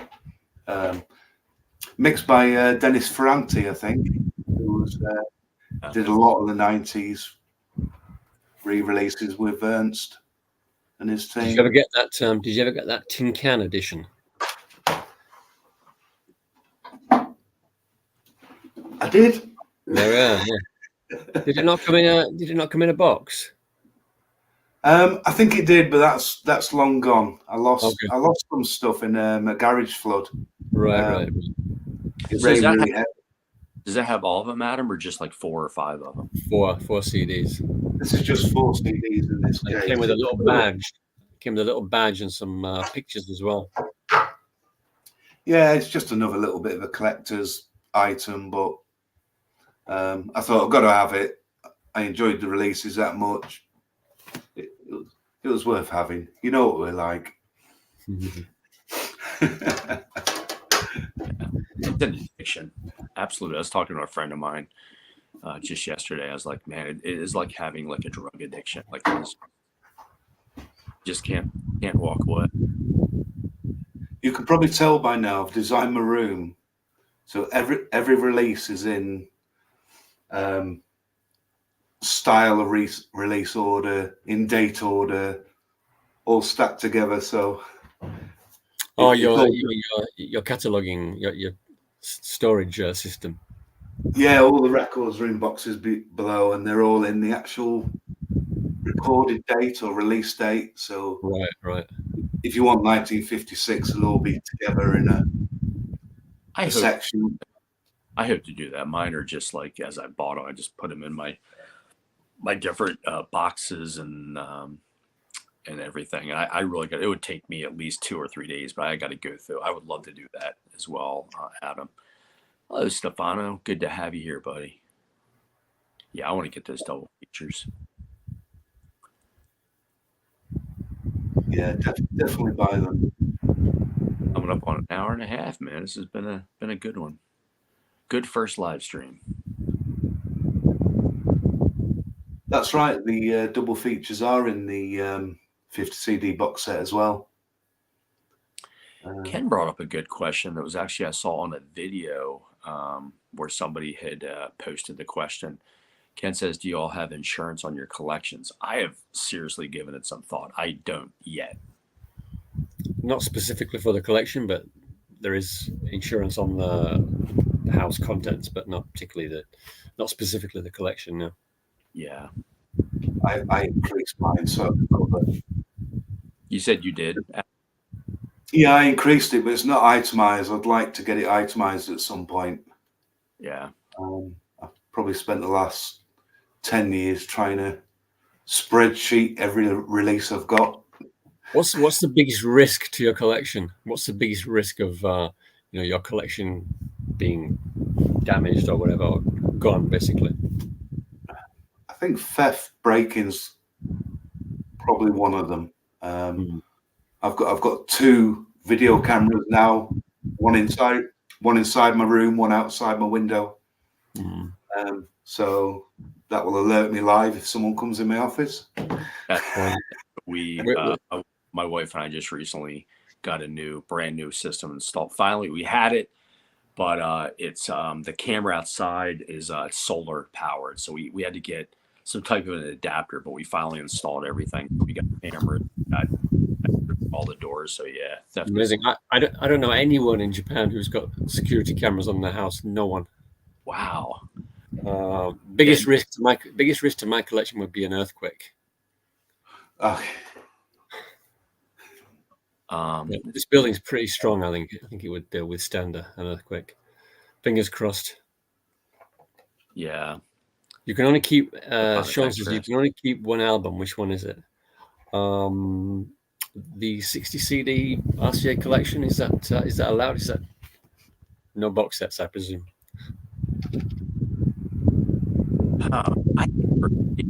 If I had to get rid of everything and keep one thing, I mean, that's tough. Give us more information, Sean. Can we keep box sets, compilations? Could it be a CD? Books, like FTD books?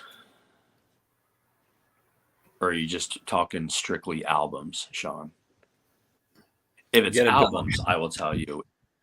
If it's albums, it would be Elvis's Back Sessions FTD vinyl. I'm not sure he's gonna allow us to have a Sessions box set.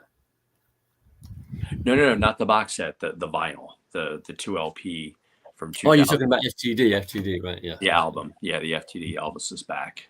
All right, he says no, just one album. Okay. Yeah, that's what mine would be. It's close. It's between that one and Standing Room Only, the FTD, the album, but it would be Elvis's Back. Yeah.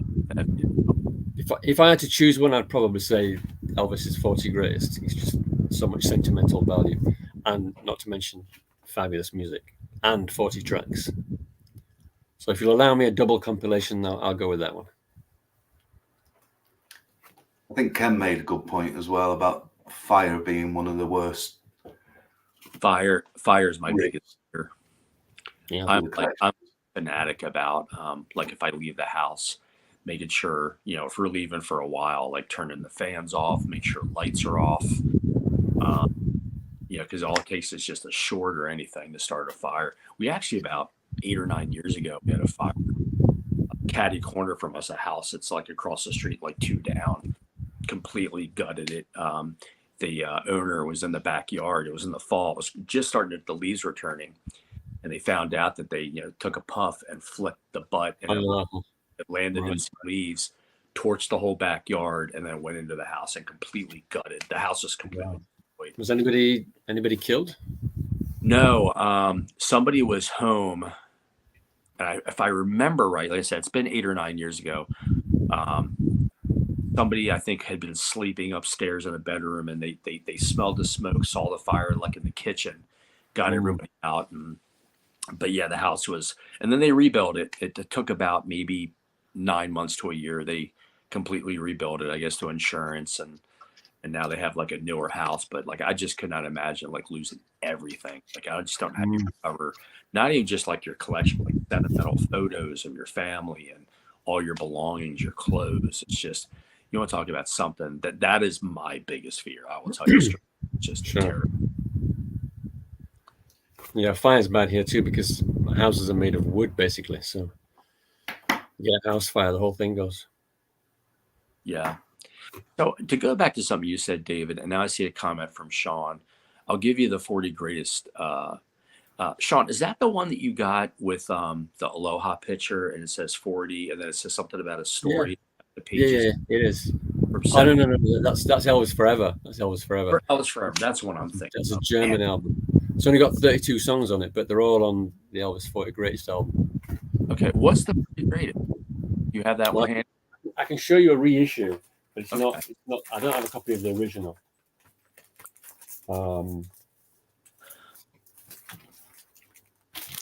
This is a reissue of it. I have it on pink vinyl. I don't have the black. This is a pink one. I've got a black one too, but this is pink. Okay. So Welsh Backgammon says you can go back in time to one concert. Which one? Well, I already gave really what mine would be. I already mentioned mine. I think in the last time we spoke. I'm not sure. It would be the. Well, now I'm starting to change my mind. But as far as music goes, it would be the Hawaii benefit concert from 1961. Was it? 61 March. Oh man, I didn't think about that.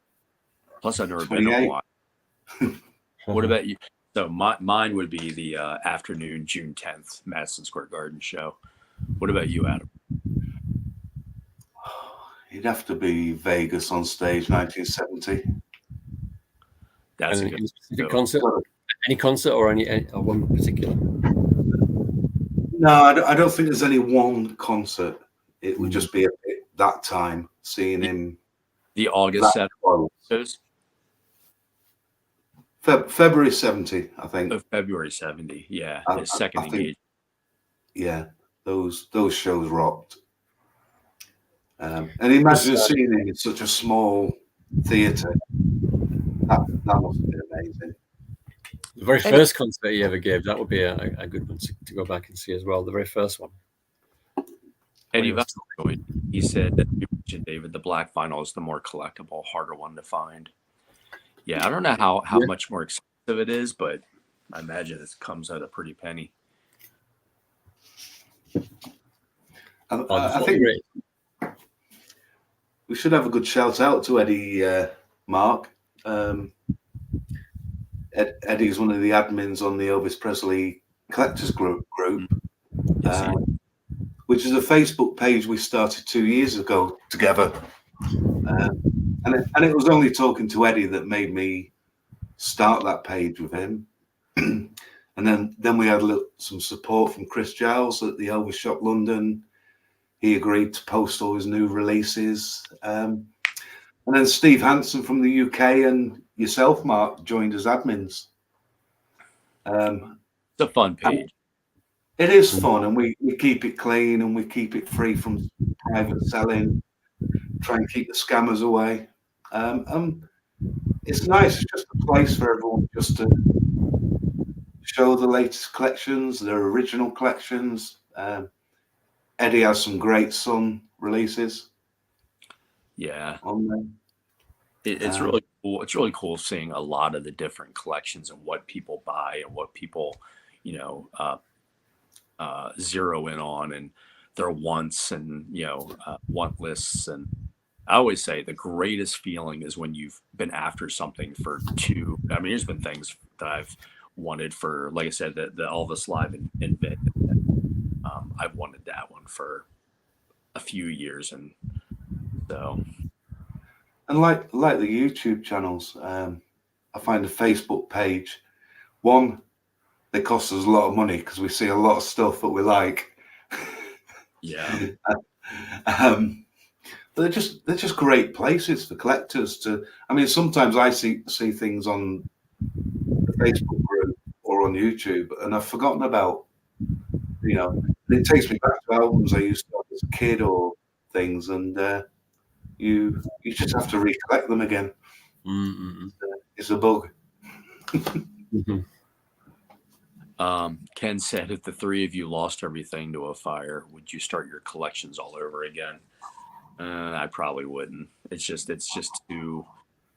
I think I was telling you, Adam, once, because you completed the FTD probably about a month before, 6 weeks before I did, and I almost felt like I was running a marathon. Like at the end of it, I was exhausted because it's just such a at least for me it was. Now, Adam, you spread yours out over, you said 25 years, but for me, I didn't start from the very beginning. I did it over the last like 2 years, and like I was literally exhausted at the end, both just, all the hunting and hours I spent and the money and everything. I don't know if I would, if I lost everything. I would probably get a few things back here and there, but I may feel differently after the fact. I just pray to God that never happens, but I don't know, man. I don't know if I could commit to that all over again. I'd buy records again. I wouldn't necessarily have to have exactly the same ones, but yeah. I wouldn't be able to stop buying. I'd start again. No, it would be like too of an emotional thing and just too time consuming, money consuming. Just it would check off all those boxes for. I just don't know if I could do it. Yeah. I think once I stopped crying, I think I'd probably. Once you went through your period. Sorry? I said once you got through your mourning period. Oh yeah, mourning time. Yeah. A lot of it is just. I mean, a lot of it is that it's all about the music, isn't it? I mean, for me, it's about the music first, and that can be replaced anytime. Yeah. But it's the 1973. I've still got my original 78 Hound Dog, Don't Be Cruel singles at the Parents. I can never replace them. Yeah. And it's the set that's tied to it as well. Yeah. I've got my first cassette that I had as a kid, which is a comeback special. That's in a drawer next to me. Beaten up, dirty. I was a motor mechanic. I remember having that in the car, so it's full of oil. And but would I throw it away? No. I actually still have. I mentioned that Elvis that I got for my 10th birthday. I actually still have it tucked away downstairs. I have that one, and I have the NBC TV special that I got maybe that Christmas or whatever. And it's the original. It's on the black, the newer 1977 or post-death, but. I still have both of them. If you had to choose between the original LPs or FTD, which would you choose? Not even a question. For the vinyl, it would be the FTD. I'd go the other way. Originals every time for me. I know you would, David. I knew that's how you were going to answer. It'll be interesting to see what Adam says. Sorry, what was that, Mark? I was reading. So the question was, if you had to choose between the original LP or FTD, the vinyl, which would you choose? David said, not even a question, the originals. I said FTDs. What do you say? The originals. Oh, wow. I'm in the minority. I love the FTDs, but they're just companion albums to me. Yeah, that's a good way to put it. I love the original. I have all of the U.S. pressings. The only ones I'm missing, this may surprise you. I actually do not. I have the FTD CD. I do not own a vinyl copy of his first album. So I'm missing that one. Nope. And I'm missing that one. I'm missing Speedway. There's the only two of the U.S. originals I don't have. I have all the bonus photos. They're in mostly mint condition, the vinyl. Those are the only two that I don't have. Somebody asked us, I think it was Graham, was asking about our Christmas albums, which is your favorite Christmas album. Well, it's got to be the first one for me. The second one, the Wonderful World of Christmas, is growing on me a little bit. The Camden album is fairly close to the first album, but I can't be doing with Mama Like the Roses on a Christmas album. No, that's a depressing song too. The original is always going to be my favorite. It's what got me into him in the first place. But Elvis's Christmas album, just that raw. It's definitely an album of two sides, isn't it? The second side is really mellow compared to the first side, and the religious songs, but to open it with Christmas and Elvis's Santa Claus is Back in Town, like what a rocker! That's the song that did it for me. It got me into him. It was the first one I heard in the first album. And apparently, Lieber and Stoller wrote that in literally minutes. 5 minutes, they said, in a closet. Yeah, right. Kurt Parker wasn't very keen on it. And actually, when radio stations got the advanced copies, they was like Christmas. They're like, who's this young guy who you had the Bing Crosby staple, so everybody wanted that, but it was banned. Certain radio stations would not play it because he was still getting his footing, and a lot of people just weren't in tune with him. They thought he was a rebel and bad for the youth, and they didn't play it initially, but it became eventually the biggest selling Christmas album ever. Yet it seems to me everybody's going with the original LP, so I'm definitely in the minority. And I love the originals, don't get me wrong. It is literally probably my favorite album of all time. When you think about the packaging, Adam, and you were fortunate to get a good copy. The packaging was like second to none. You had the little booklet inside, and they're so hard to find now, where the spine's not completely destroyed, the record's not falling apart. So for you to get what you got, man, that's a key. I would love to get a good copy, but I just not at that price. Yeah, I was so pleased to pick it up. Just to go back to the FTD versus originals, I will say that a lot of the modern LPs have got some really fabulous covers compared to the originals. Although I like the originals too because they're of their time, but they do a really good job with their LP covers these days. Oh man, that how great was the Fun and Acapulco one, and the girls, and the World's Fair, like just such amazing covers. Yeah, 1962 Jive Tone says, heard, and this is true, heard Irving Berlin was not overly impressed with White Christmas. No, I heard the same thing. He was pleased with the version. What do you think? Go another 5-10 minutes? Sure. We've been going for coming up on 2 hours.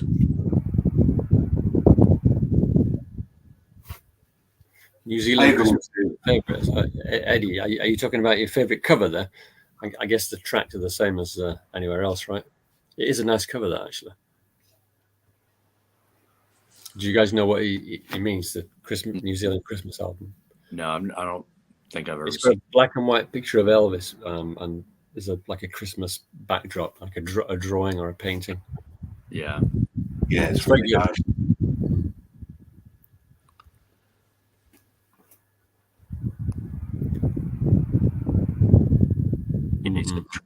Same.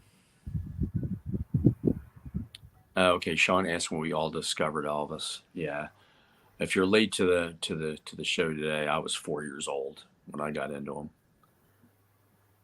him. We had 2 records, my mum's old record collection. One was the Flaming Star LP. I only liked the song Flaming Star. The other ones I didn't really, they didn't really appeal to me. And the other one was a single, Girl of My Best Friend and Mess of Blues, an old Black Label UK RCA single. So I think I became aware of them when I was about 6 years old. So that would have been early 70s. For me, I think it was 1973, and the song that blew me away was Hound Dog on 78. Just this wall of sound. It was amazing. Yeah, they're really great memories for me. I know that you feel the same way. Sean said, "What year, Mark? What year I got into him, you mean, Yeah, Sean? yeah. 1972. It was So we're all about the same, 72, 73, yeah. You know what? I might have been 3 when I got into it, because I remember the album I got into it, and then I remember Christmas of '72. Vinyl was all the rage, obviously, and my mom bought me the 45 of Burning Love, and It's a Matter of Time, the one where he's in the red pinwheel suit, '72, with him on the cover. She got me for Christmas. I remember getting that. And then it was that next spring that I got the Camden Elvis Sings Christmas, or Elvis Sings Burning Love and Hits from his movies. 71. Gina said she saw GI Blues back in 1960, so I was kind of curious about that. Gina, were you a fan right through the 60s, and how did you feel when bands like the Beatles came along?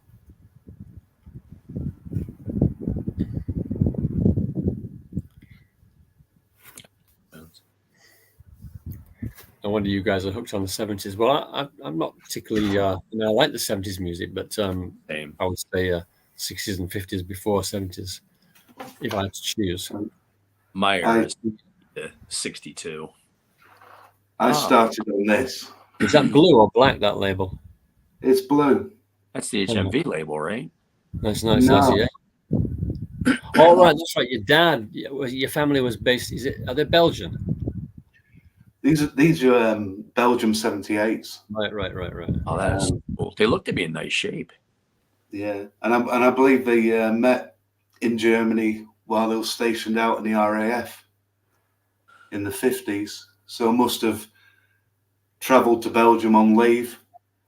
So I've got a mixture of Belgium and German 78s. Right. It took me a lot of years to realise that they weren't UKs, as I'm growing up. But I mean, is that got to be the best single release ever? Don't Be Cruel, Hound Dog? Yeah, I would say Possibly. so. It looks in nice shape, Adam. It's okay. I mean, if you get close up to it, it's you can see all the play. You imagine a 4-year-old playing this. The same 4-year-old that played mine. I scratched the daylights out of mine. In a 4-year-old's hands, it wouldn't even make it to the turntable, would it? Not only that, I went through record players as a little kid, like you would not believe. My first one was something called a close and play. It was from Fisher Price, if you have them there in David in Japan. But you would actually make a record. It would be like a suitcase, plastic suitcase. Yeah. The needle was on the top of the case, and you'd shut it, and it would engage the turntable. That was my first one.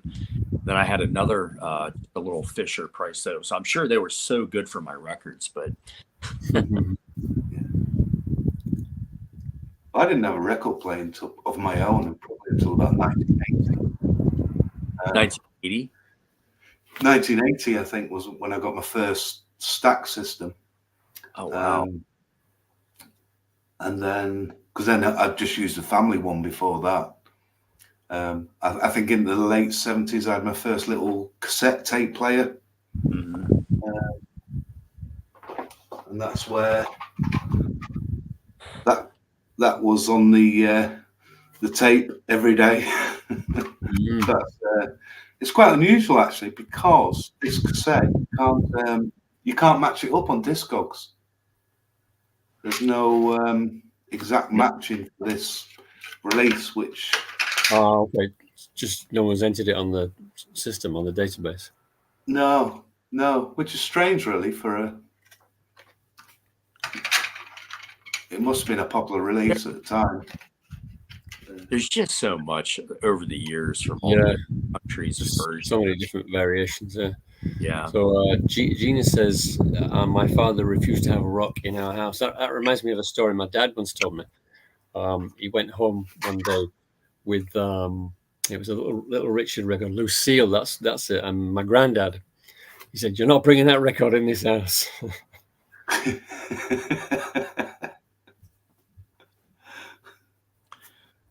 My father was a military guy, and very conservative, and he didn't have as much issue with Elvis, but like he was old school. Like he just thought the Beatles and band Kiss and all these other 70s bands, he just thinks the worst thing to come into music, and how it he always felt it and now he's older and he's real mellow now, but back then when I was a kid, like, yeah, he hated that stuff. He's like, yeah, that's what's wrong with America, and that's the downward spot.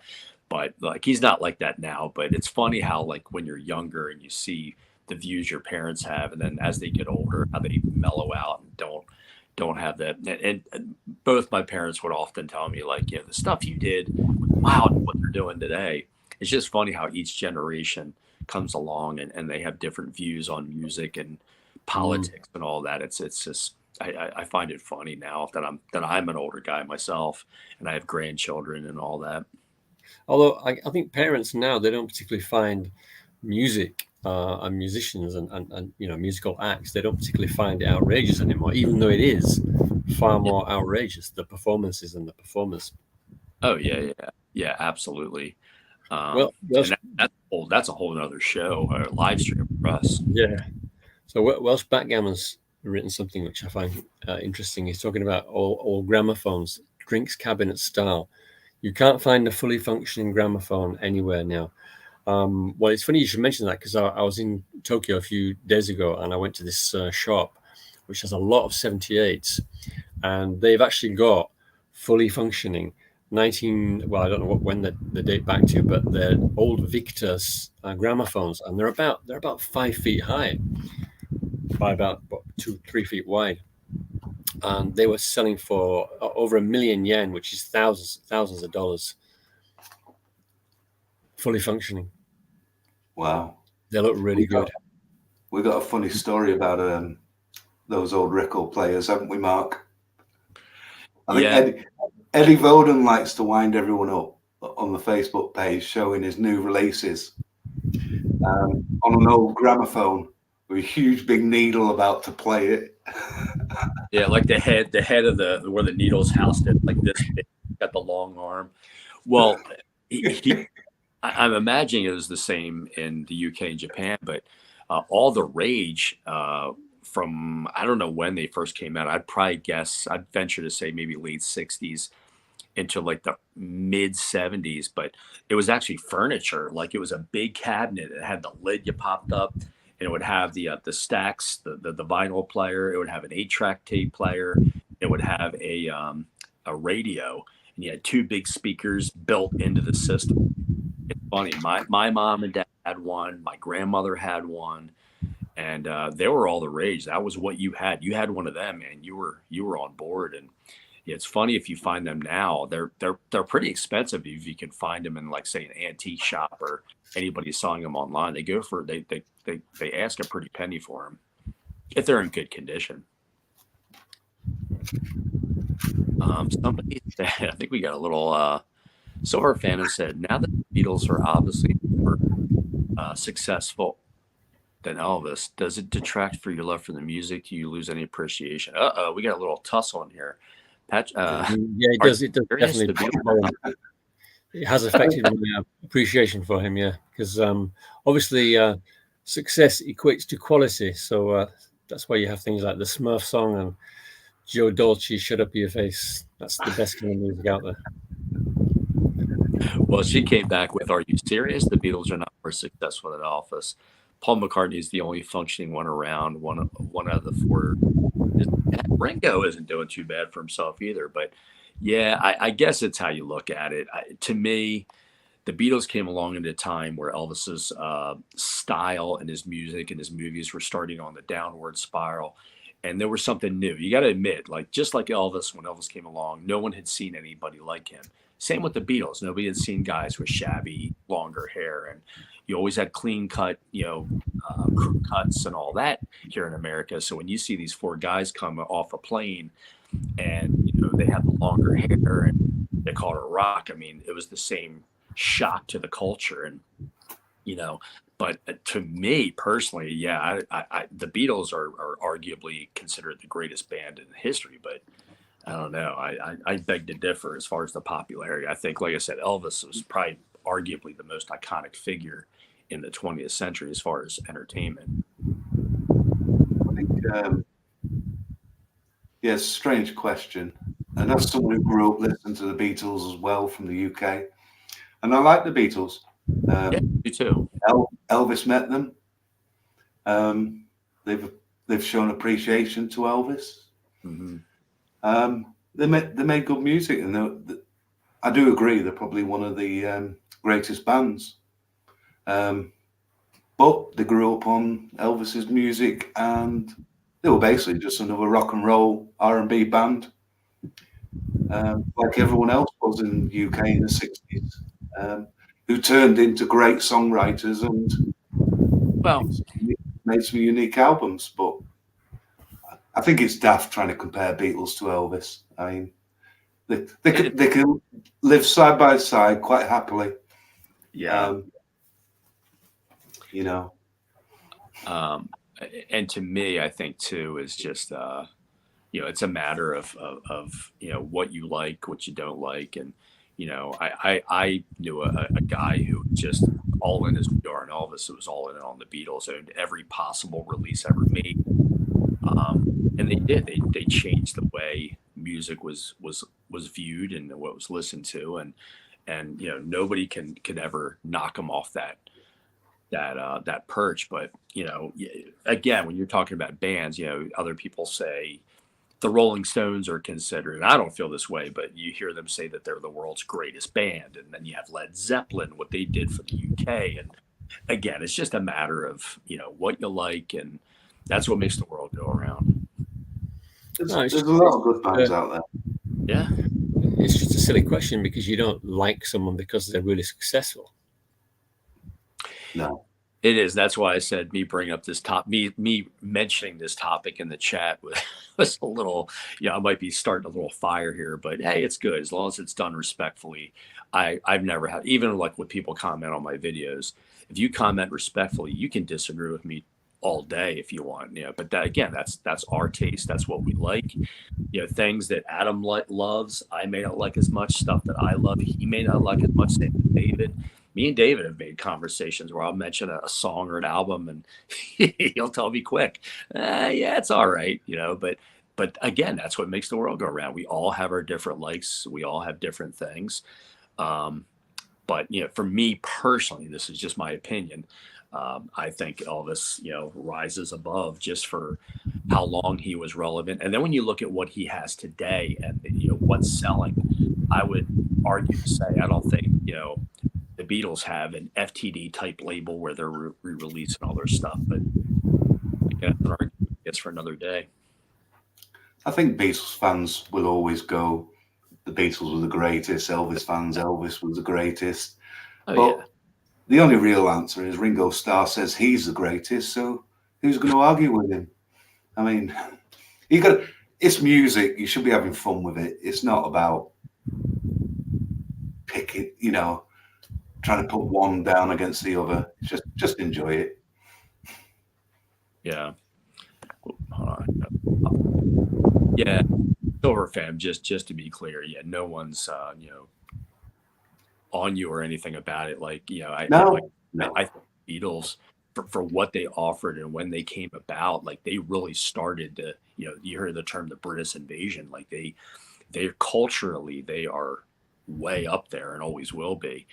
But they did say that, by the way, always number one in my heart for Elvis. So yeah, it's just what everybody likes. And I'm very diverse. Like Elvis will always be number one, but I talk about the two artists that got me and grabbed me the very first time. One was Elvis, the other was Led Zeppelin for me. I'm a huge Led Zeppelin fan too, but I like a lot of music. I like I could kick back and listen to Elvis and Sun Records, and I can listen to the Rolling Stones, Creedence Clearwater Revival.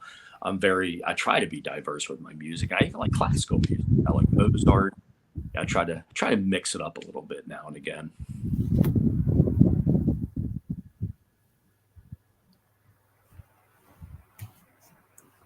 Well, we've been going about 2 hours.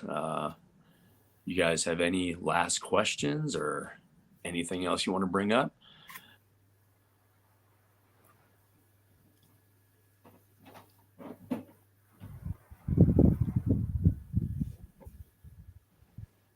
We talked about this. We'd really like to keep these live streams going. I've mentioned in my videos, in my live streams before, I really enjoy it. I love the action. It's gone really quickly, hasn't it? It does. I told you that last night when we were talking. I said, I always say time flies when you're having fun. And I really, really enjoy these. It does. It goes so quick. And, I want to always thank everyone for, for participating and, giving us your opinions, your questions. It's a great time. And I couldn't do this without David and Adam. We're a team. And I just to kind of put this out there, we're supposed to do this last Saturday, and there's some issues going on medically in my family, and that I had to attend to. And David and Adam were both kind enough. I had told them, look, you can carry on without me, but they said something that meant a lot to me.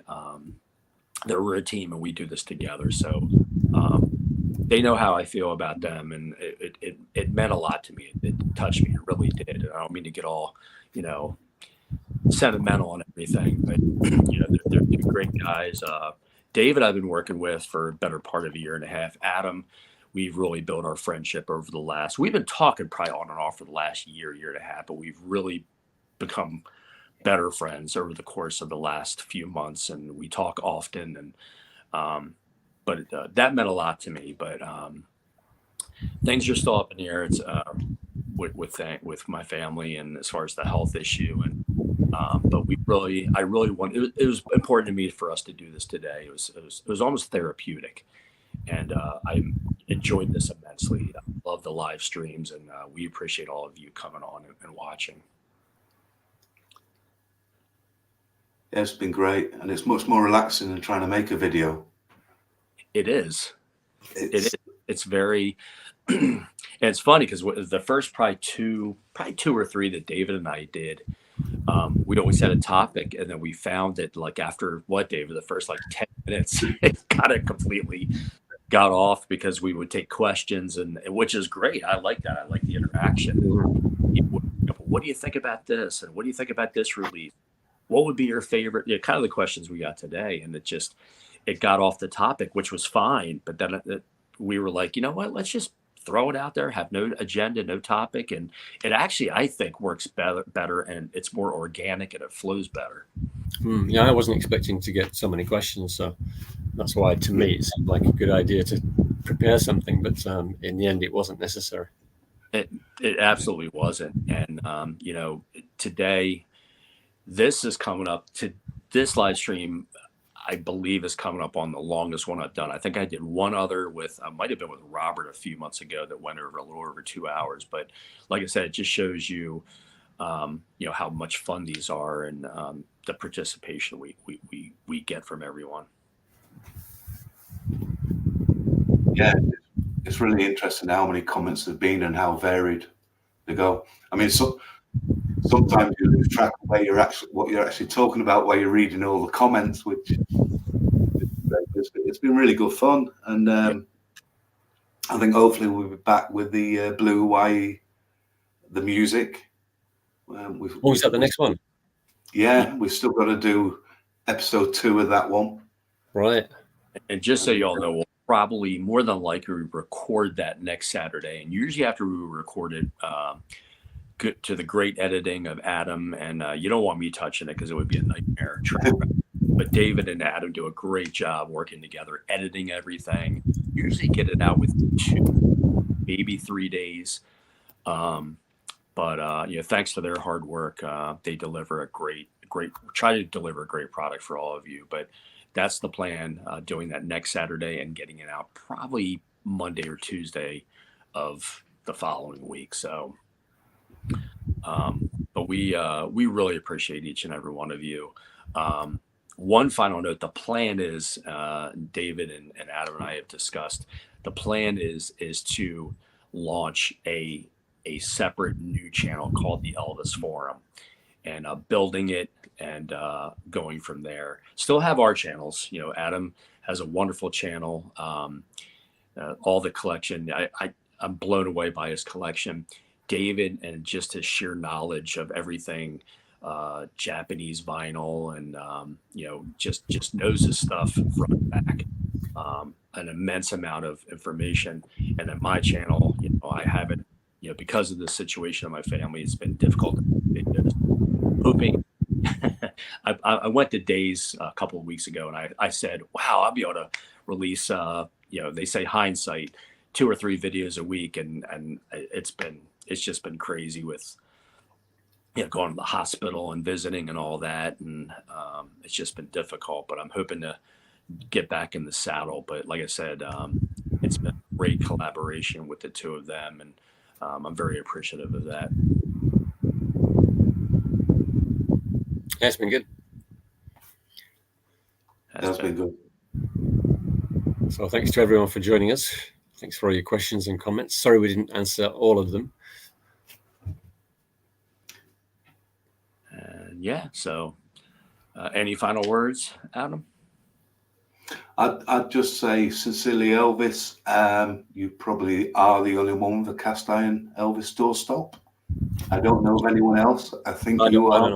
Cast iron Elvis doorstop is, so I haven't got one. Yeah, you are unique. I'll try and think of something unique to show next time.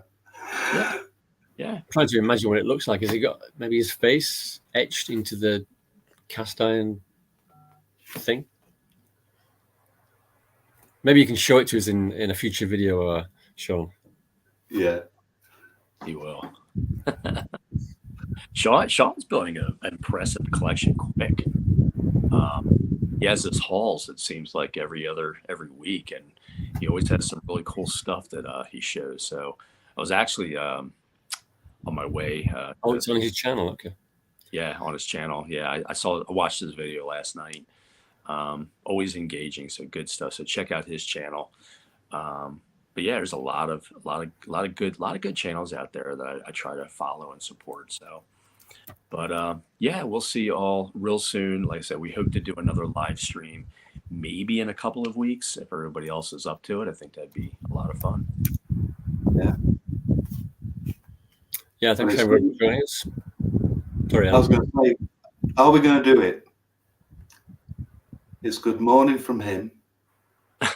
We should have rehearsed it. We're at 2:12 on this video. You really want to go to 2:55? Well, it's good morning from Mark, good afternoon from me, and good night from David. That's it. Yeah, that's the easiest way to do it. Yeah. We're going to have to record a version that works. Yeah, and not 30 takes. Yeah, like Can't Help Falling in Love. All right. Well, we actually see some people dropping off too. So it was a pleasure, gentlemen. I'm sure I'll catch up with you both at some time today, and we'll see you all next time. all right. Cheers, then. See ya. Thanks.